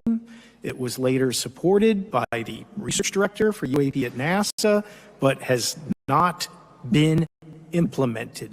We are going to solve that issue and conduct a comprehensive review of what we've got open source. Now, look, we all spend a lot of time declassifying data, going after things that are hidden, secrets, but there is a treasure trove of open, available data that could help us unlock this mystery. In the first tranche of material that was released by the Department of War, there was the image of a triangular craft or lights in a triangular formation that was released. That image had been sitting in the archives for decades, almost a half century, but goes ignored. And this is why it's so important for us to delve in what's likely a treasure trove of data in what's just publicly available, and to leverage new technologies, artificial intelligence, machine learning, to be able to conduct a comprehensive review. What's the worst that happens here? We discover some sort of incredible new scientific phenomena. We discover adversarial spacecraft. And boy, do we ever have a murderous row, the Avengers of UAP science, beginning with Dr. Monali Derek-Shani, who's here. Let's have a round of applause. Monali, there he is. He's standing up. And by the way, you talk about the scientific stigma. There is someone who lost their job, again, not for saying that UAP is extraterrestrial. I watched the interview that Monali did. He was almost lawyer-like in avoiding coming to a conclusion, but they fired him anyway. And I am so grateful to him and his courage and people like him who are willing to stand up to academic orthodoxy, to fight for the truth, to fight for accountability, and to fight for the scientific method. Begin with study, get the conclusion. And he's done some tremendous work looking at anomalies on the moon. Second, unfortunately, she's not here, but here in spirit is Dr. Beatrice Villarreal. Let's have a round of applause for Beatrice. Now, I talk about the struggles with academia. Beatrice got peer-reviewed research on UAP. How often do we ever see that? And by going through the NASA archives, we can help bolster the work that she's done, look at more anomalies, and, more than anything, what we've got in the archives now, that's about to increase exponentially. We have a terrific, young, energetic, dynamic new administrator of NASA, Jared Isaacman. And if anyone has been following, he has said, we are going to land on the moon monthly, every month. And with the sensors and the cameras that we have on those spacecraft, we will be able to gather data in cislunar space on the moon, the likes of which we have never seen before. So I am so excited of working with Beatrice, of working with Monali, Dr. Travis Taylor. Where are your Travis Taylor fans out there? Travis, we held our first organizational meeting. Travis was telling me about finding Saturn blueprints in friends' barns in Huntsville. Like, this is the state, unfortunately, sometimes of the archives. But we're so excited to implement this very important recommendation of the UAP task force and to collaborate with our friends at NASA who have been just wonderful, and to brief the FBI, the UAP task force here in Congress, the public, and to leverage citizen science. That I'm just describing the leadership team. The real work will be done by the citizen scientists, as well as corporations that will be volunteering their capabilities with AI and ML. We are so excited to beginning this effort. So with that, I want to thank again the Disclosure Foundation. I want to thank our two fantastic panelists. Thanks to everyone here in the room. Let's make every day Disclosure Day.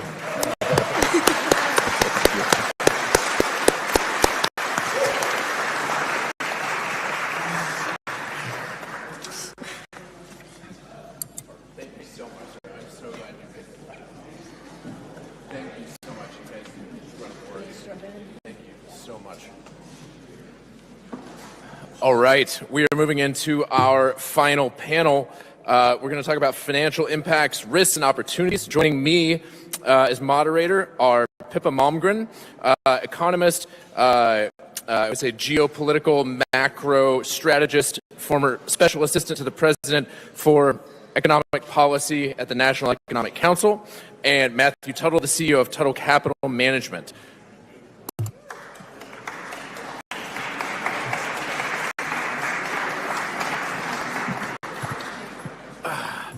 Thank you so much for joining us today. I am really excited, even though apologies for running a little bit shorter on time than we were hoping for. Such is life. Let's talk about the narrative out there that, if we were to disclose what we know about non-human intelligence, that the markets would crash, the riots in the streets, dogs and cats living together. When I've been interviewed about this, as having a background in finance and investments, I try to counterbalance the narrative by saying, okay, let's look at some facts. How much did the markets crash when Trump issued his executive order about releasing everything we have on alien intelligence? They were flat to up. What happened in each of the latest releases of data? They were flat to up. What's happened since 2017 or 2023? If we'd had our money in the S&P 500, you would have done quite well.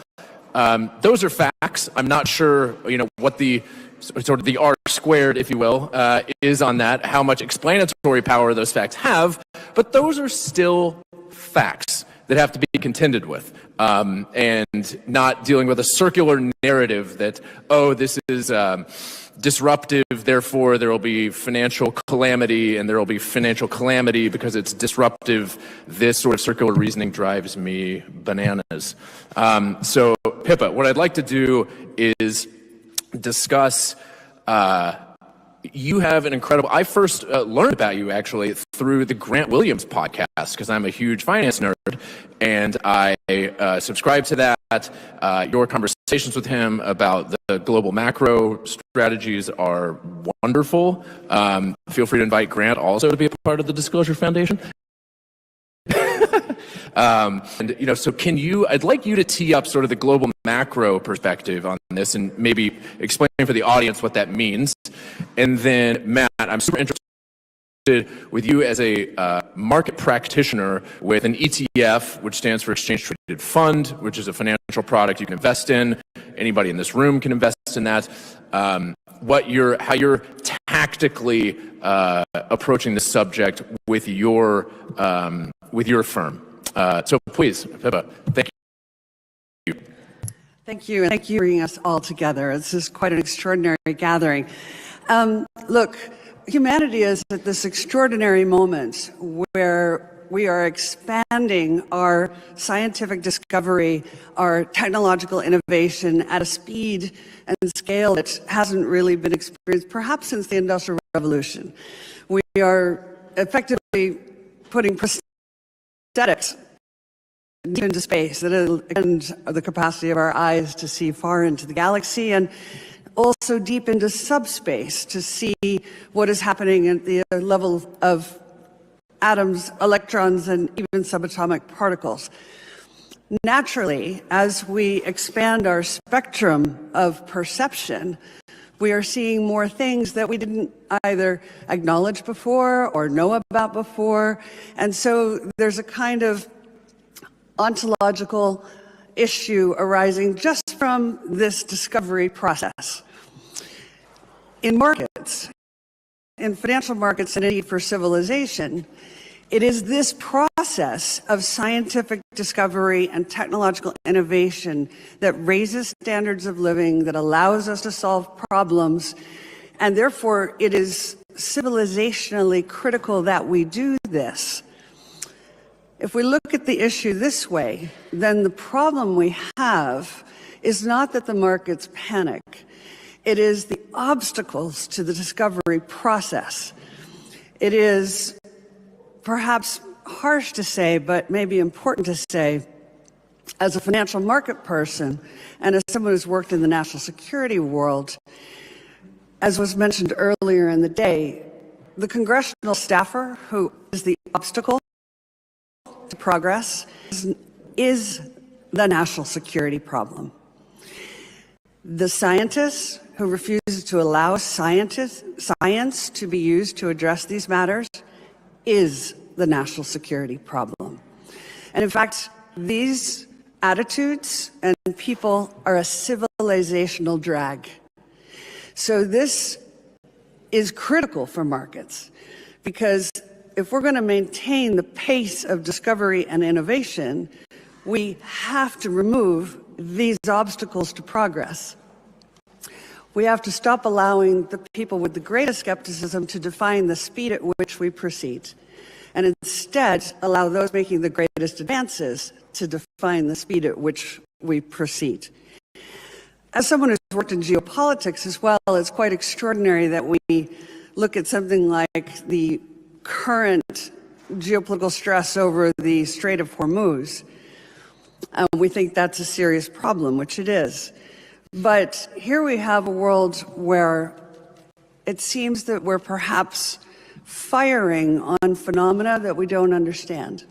And as the daughter of an American ambassador who was long involved in the dialogue with the Soviet Union, we usually talk to our opponents. Firing on something we don't fully understand might not be the best way to begin a conversation with something that might possibly be intelligent, or maybe even more intelligent than us.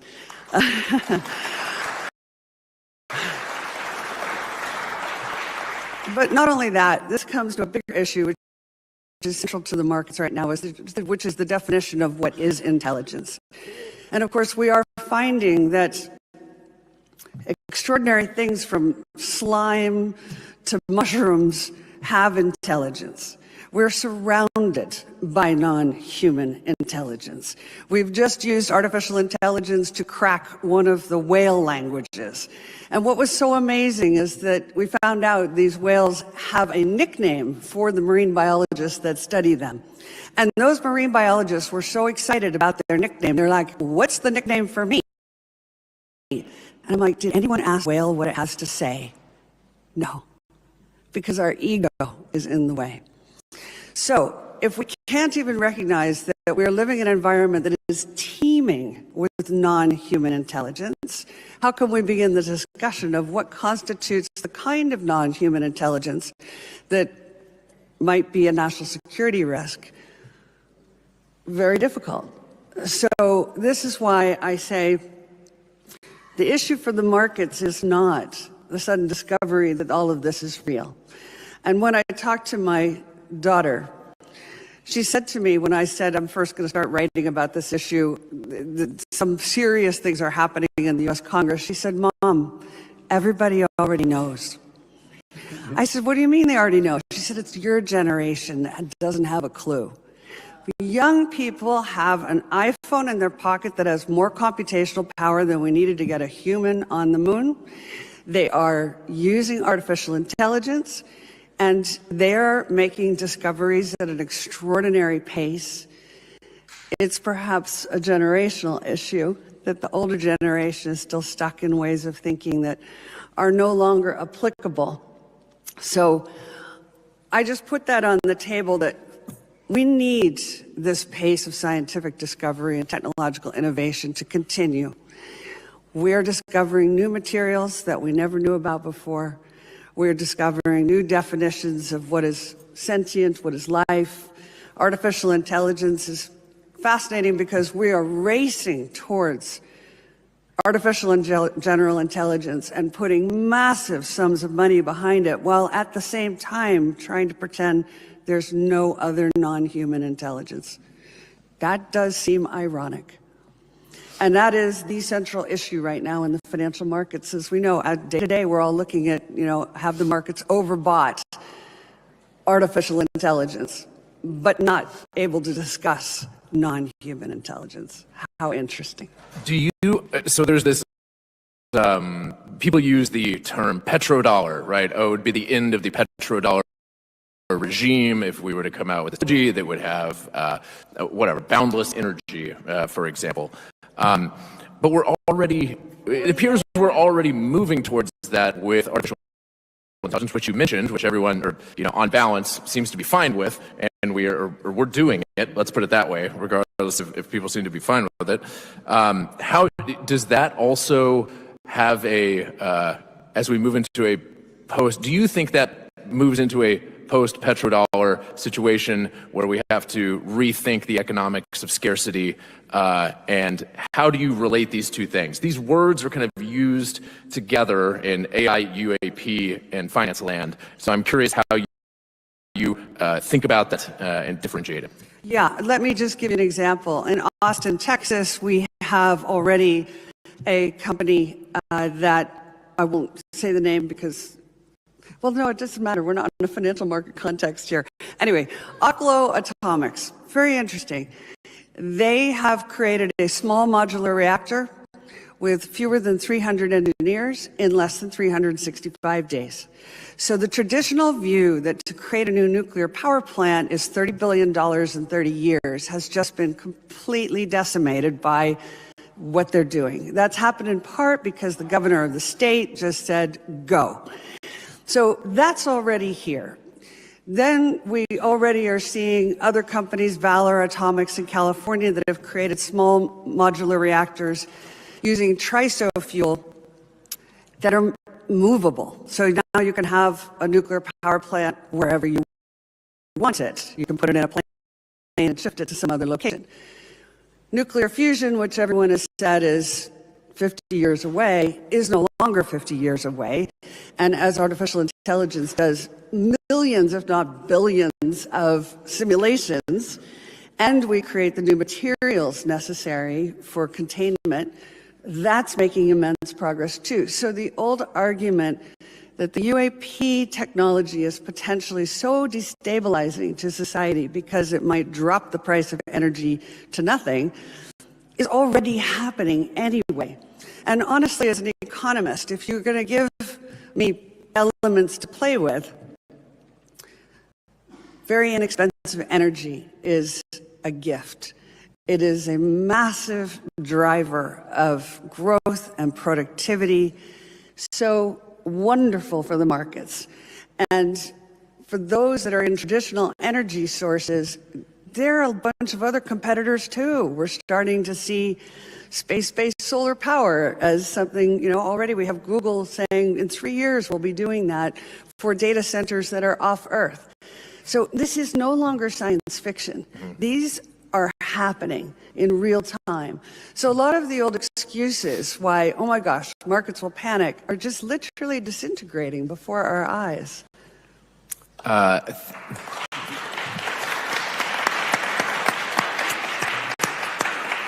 So, Matt, how does this translate into actionable opportunity for you as a market practitioner? I am assuming that your ETF isn't just 100% allocated to naked puts on the market and betting on complete and utter failure. How do you translate that? How do you think about what are the opportunities, the risks? I think about this in terms of a lot in terms of off-balance sheet liabilities as well as off-balance sheet assets. So, and maybe you can help the audience understand what that means and how that's integrated into your market philosophy.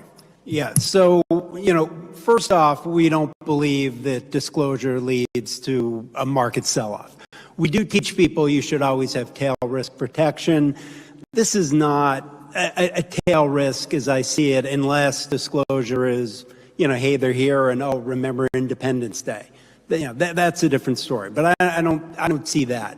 So we're looking at this as thematic investors. And the best way to make money on a theme is you've got to be early. You've got to be in it when nobody else is thinking about it. So, coming from where I sit, I look at the Tic Tac video where everyone else is, who's flying that thing, which is really interesting. And it's an important question. For me, it's what's the power source? Because it's nothing like anything that we know of that exists. And that could create the biggest investment opportunity that I've ever seen. And I've been doing this since 1981. I've seen the internet. We're seeing what's going on with AI right now. But when you look at the potential of cheap, free, whatever it is, energy, that is entirely transformational. And so what we teach investors is something we call the thematic investment hierarchy. So you start off with, all right, what is the theme? So if I look at it, all right, the theme is free or near free energy. Propulsion is also interesting to me. And, and I'm sure there are a bunch of other technologies as well, but the free energy one, or the near free energy, is the one that's really transformational. So we start off with the obvious winners. And the obvious winners, barring suits, people going to jail, the defense primes. But then you've got to look at it beyond that. So, if this technology does get surfaced, if it gets made available for commercial use, what other companies are going to have to be brought in? So who are the suppliers to the winners? Who are the suppliers to the suppliers? And you keep peeling that onion down and down and down. And that's how we look at it in our UFOD ETF. And, again, I'm looking at this as potentially the most explosive opportunity that I've ever seen. So I'm excited about it. Thank you. And, yeah. So at the Disclosure Foundation, I've tried to leverage my background on Wall Street to really penetrate the street with this conversation. So we've gone to very large investment banks, we've gone to very large investment managers to try and have this conversation. Part of our mission is education and advocacy. And so we want to be able to go into the centers of power in New York City and say, hey, you really should be paying attention to this. It is in your own best interest to pay attention to this. So what conversations have you been having, if any, with these asset managers? What would you say to them? And, let's just leave it there. Yeah, look, the asset managers are already on this, and briefings are already happening. They I mean, it was at the SALT hedge fund conference that, Carl Nell made his sort of initial announcement. The key thing is, again, investors are trying to figure out exactly what you're doing. Where is that performance opportunity? So a major question is, number one, will China announce it first? So we may have our hang-ups. We may have you that the U.S. government has the answers, which actually I'm not so convinced. I think they may have a lot of data, they may have a lot of insight, but do they have answers? And maybe we actually already have a lot of answers in the general public. As was discussed in the previous session, citizen scientists to just people who have had experience with this phenomena. I find it very interesting and strange that here in the United States we have based our entire legal and justice system on the importance of the witness, except on the subject, in which case all the witnesses are crazy. Exactly right. Right. And the market doesn't care how you define evidence or how you define The market data. doesn't care. So they're just looking for who's got the answer to this thing. And that may come out of the Middle East, where they do not have the hang-up that we do have in the United States, either from a national security perspective or from a kind of religious theological perspective as well. There's a greater openness, and frankly, the rest of the world did not have a Cartesian split. So they didn't separate mysticism from science. They can see the world in a more holistic way and therefore study it more comprehensively. So financial markets are just looking for what you're looking for, which is who's got the answer to this. And that's where we want to invest the dollars behind it. And I think that here in the US, we may be getting too hung up in this idea that government is to disclose to us, especially since, by the way, we've already had at least 4 press conferences, one from the White House saying it's real. But somehow people haven't clocked it, right? And you're like, how many times do you have to be told? They're looking for something more. So I think the more likely source of the answer is going to be crowdsourcing.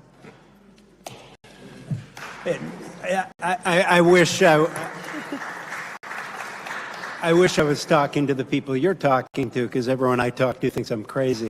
I'll need to introduce you, right? Please. Yeah, no, I see the asset management industry as one really where people don't take risks. And I mean, except for the hedge funds. But, they want to stick around the consensus. So they'll get into this once it's already out and once a lot of the opportunity has passed them by. I mean, they'll be forced to. But, the people I'm talking to, by and large, are just looking at kind of what's in it's AI, it's memory, it's photonics. They're not looking 3 to 5 years out, unfortunately, which, again, creates opportunities for those of us who do. There is an issue with compression of time. So it used to be that fund managers waited until an idea was commercialized, it had cash flows, it had profits, it had customers, and they left venture capital to a different group would do deep tech when you didn't know whether it would actually work.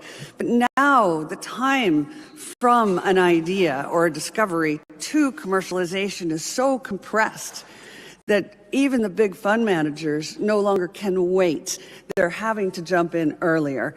And we're talking about paradigm-changing ways of thinking here. So even if they're not investing, they have to understand the world in a different way than they did before. So this is why I think a conversation is absolutely happening in the financial sector, but maybe perhaps always gently. Quietly, just making sure everybody's kind of on board with the conversation so they don't think you're crazy. Yeah, I think, I think I'm the only one who's out there being loud about it. No, not at all, not at all. But then again, I've done inverse Kramer, inverse Kathy Wood. I don't mind, I don't mind ruffling feathers. I love the fact that you are the inventor of the inverse Kramer ETF. I'm a value investor by training, and that just delights me to no end that our paths have overlapped. So let's talk about actionable steps. I've tried to take these ideas and think about how to leverage them in those conversations with the large financial institutions. And I've tried to, in doing so, like appeal to their interests. One example of that for me is, hey, you know, you've got this 500-page credit agreement. You've got this, 100-page insurance agreement. In these agreements, you've got your SEC filings where you have to enumerate your risks, right? It seems to me it would be so easy, such low-hanging fruit, given the fact base we have from the disclosures that have already happened. It would be so easy to just add in extra protections into your risk section. It would be, or an insurance policy. Insurance policies have these, language in there about protection against war, against acts of God. You know, my joke in these meetings is like, I think you should add language about like acts of gods into like these insurance documents, because you know that if someone, if this happens, someone is going to file a claim in court that says that this contract is null and void because of this sort of acts of God type of risk. That's an example of like, how do you take something actionable and do it in the market? What do you guys think are specific actionable steps or catalysts, if you will, for thinking about this? Yeah, I mean, two things. First off, as I said before, I think you should always have tail risk protection in your portfolio, regardless of what's going on. How you do that, beyond the scope of what we're talking about, but you should always have that. The second piece is, if I'm wrong about 0 point energy and this being an investment opportunity, you've still got the theme of the convergence trade, where old kind of military was big tanks, big ships, fast planes.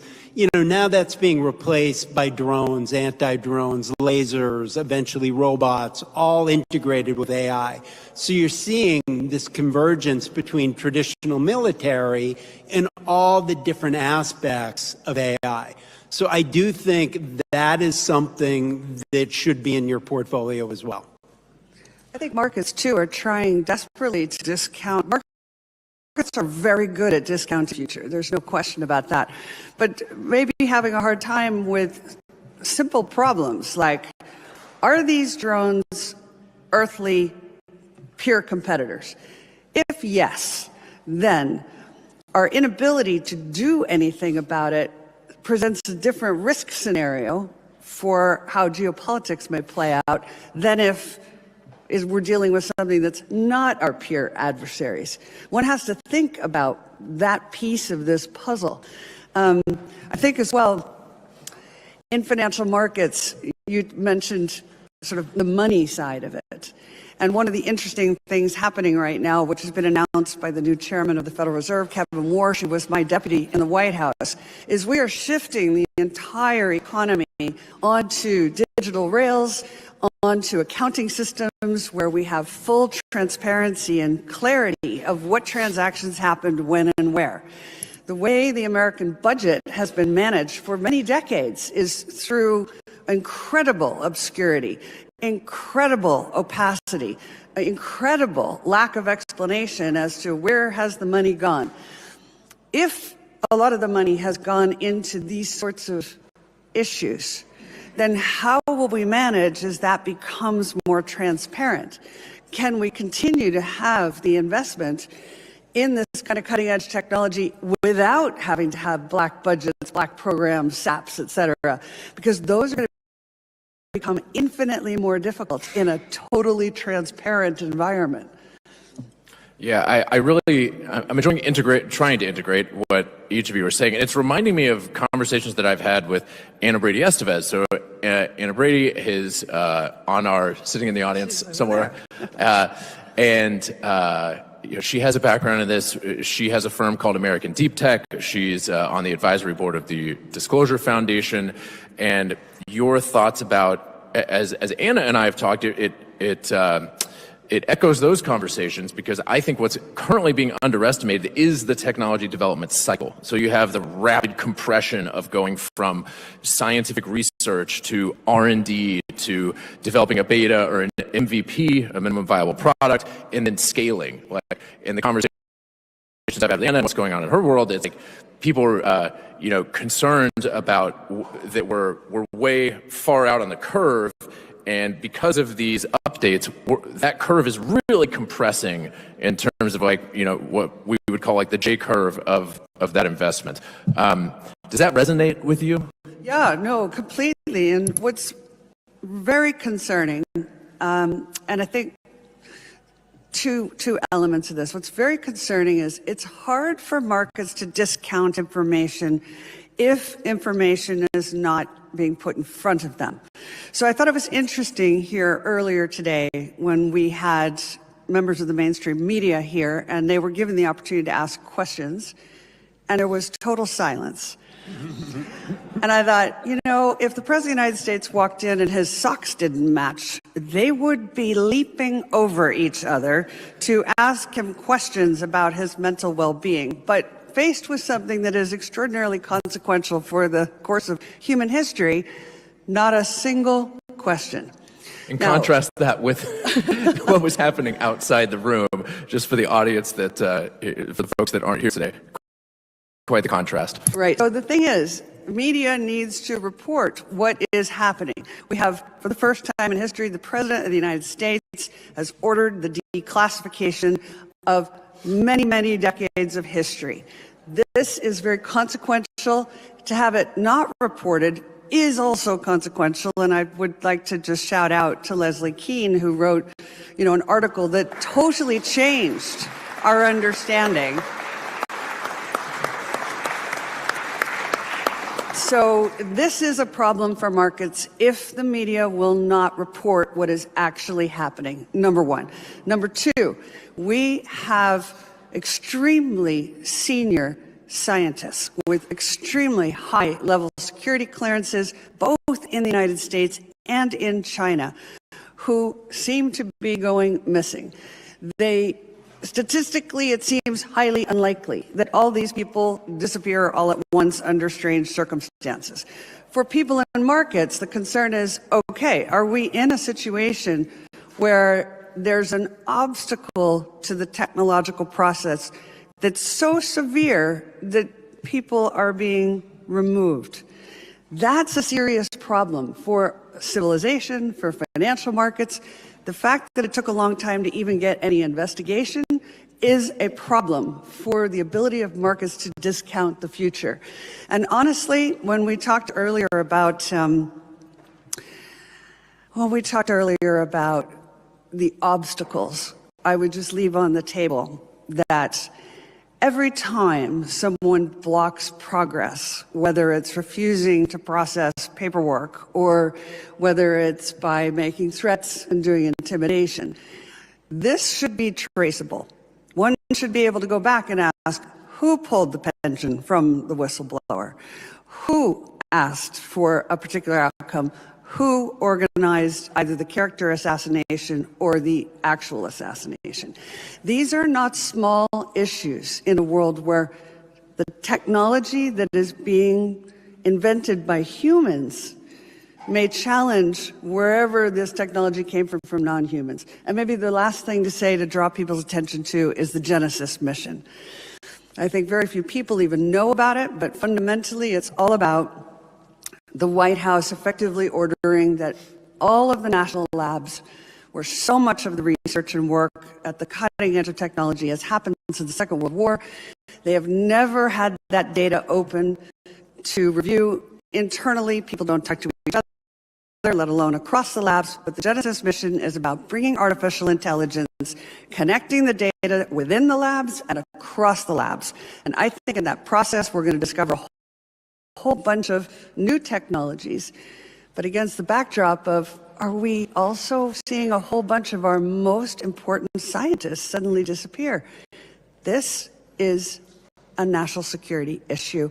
It is a civilizational issue. Thank you.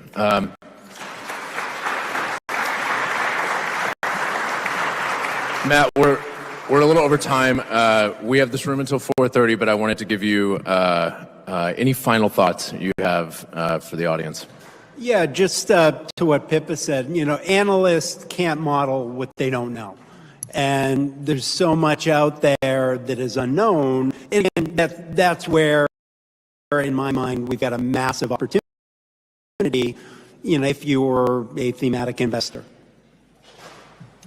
Roger that. Thank you so much for having this conversation, and I hope we can have many more about this. Thank you.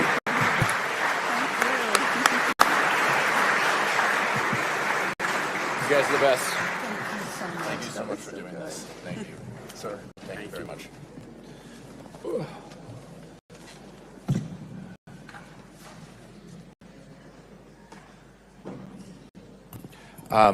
So we have just a few minutes left here. We have this room until about 4:30 before we get kicked out. I want to dedicate my closing remarks here to discussing something we haven't talked about much yet today, and something I wish was talked about more here and more broadly, which is whistleblower support and whistleblower protection.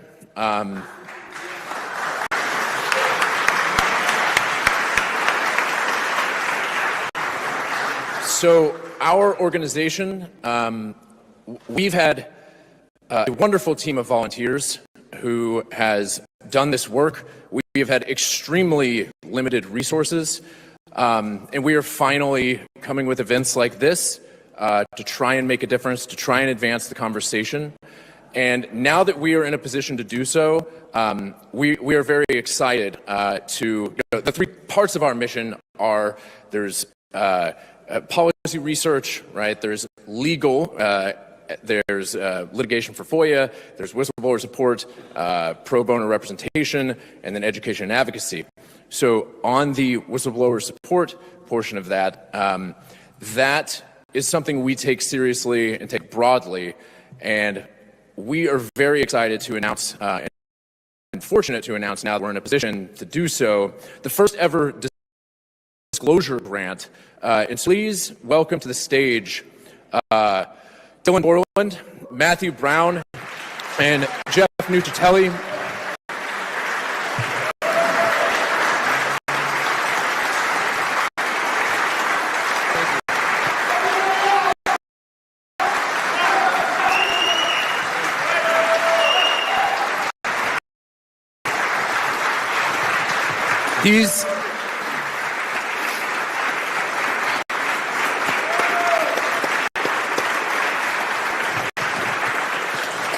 The Disclosure Foundation believes in leading from the front on this topic.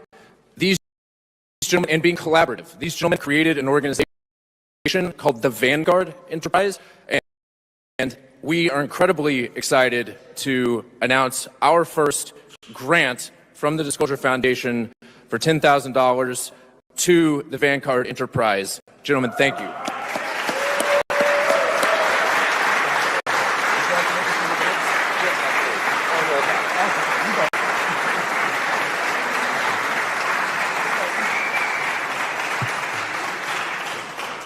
Thank you, everyone.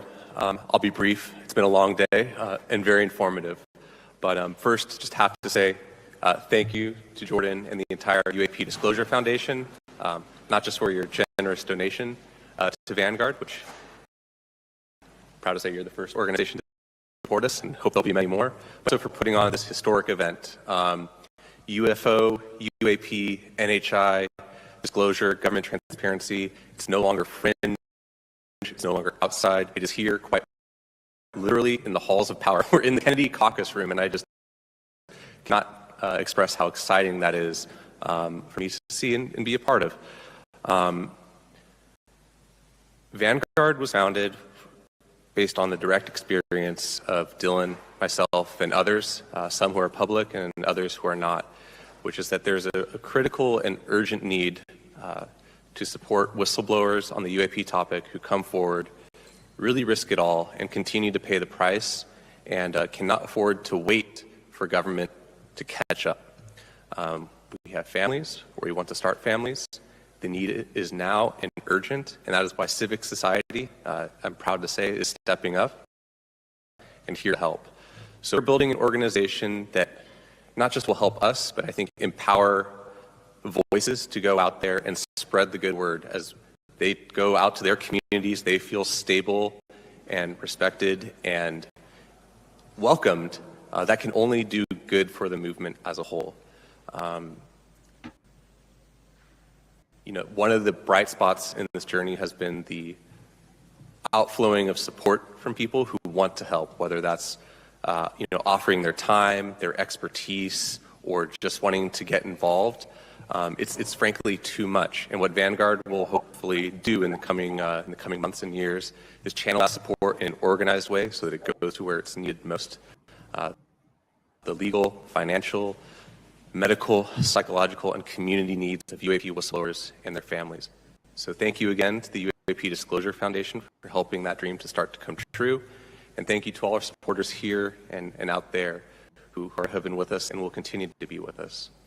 And to close, I just want to end with an old adage, which is that the flame of knowledge is kept alight and passed on generation by generation by a relatively thankless, small few who are warriors for the truth in their time, and make sure that truth goes forward into the next cycle of humanity. And, you know, the lesson I take away from that is that at the center of all of this is the human factor. Disclosure is about us. It's not just the science, it's not just the wonder or the institution, organizations, conspiracies, and competition.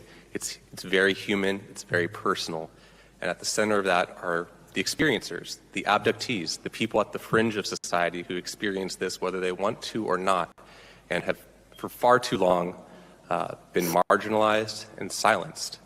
And I think that is starting to change culturally, but it took a lot of work to get here, and while it's before my time, I can only imagine the sort of darkness and isolation others went through dealing with those sort of extraordinary experiences in a sometimes cruel and unbelieving world. So I just want to take a moment to thank one of those people, and there are many, but the one person who, you know, gave a voice and a platform, and more than that, counsel and comfort to experiencers and abductees, and he's here today, and that's Mr. Stryber.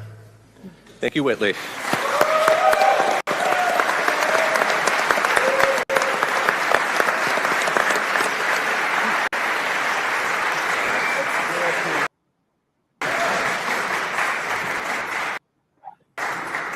Thank you. It has been a rather long journey. I can remember the beginning of it, staring into the face of a jeering host on a television set under the bright lights alone, and then going home in the night and coming face to face with the very thing that they were laughing about.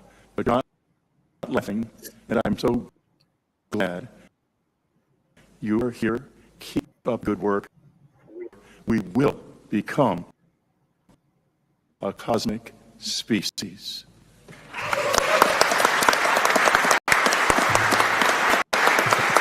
Thank you. And with 3 minutes left to go, that was not expected.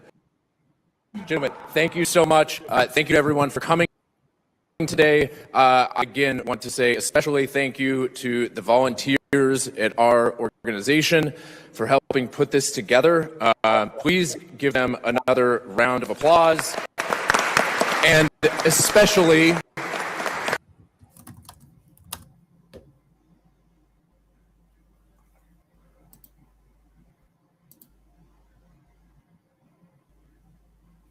gratitude for running this circus. Thank you.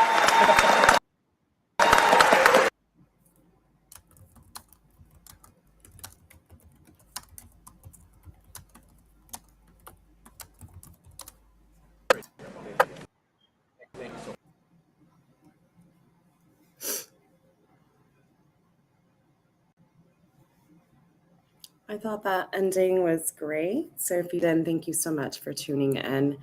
I'm going to always get emotional at the thought of us making progress on this topic that has affected so many people that are literally all around you, but yet haven't really spoken up because of the stigma, of the way that people react, the labels that they throw out there. And hopefully that is dismantling for people, coming undone. And hopefully we're going to be more open and exploratory and more optimistic about the future with this disclosure conversation happening. So thanks for joining. I'll find something else for us to watch to continue exploring and learning. There's tons of documents, there's tons of footage that, of course, are posted up on war.gov /UFO. So if you want to check some of that out on your own, you're more than welcome to do that. There's a ton of stuff there, although heavily filtered. But thanks again for tuning in. Have a good night and see you later.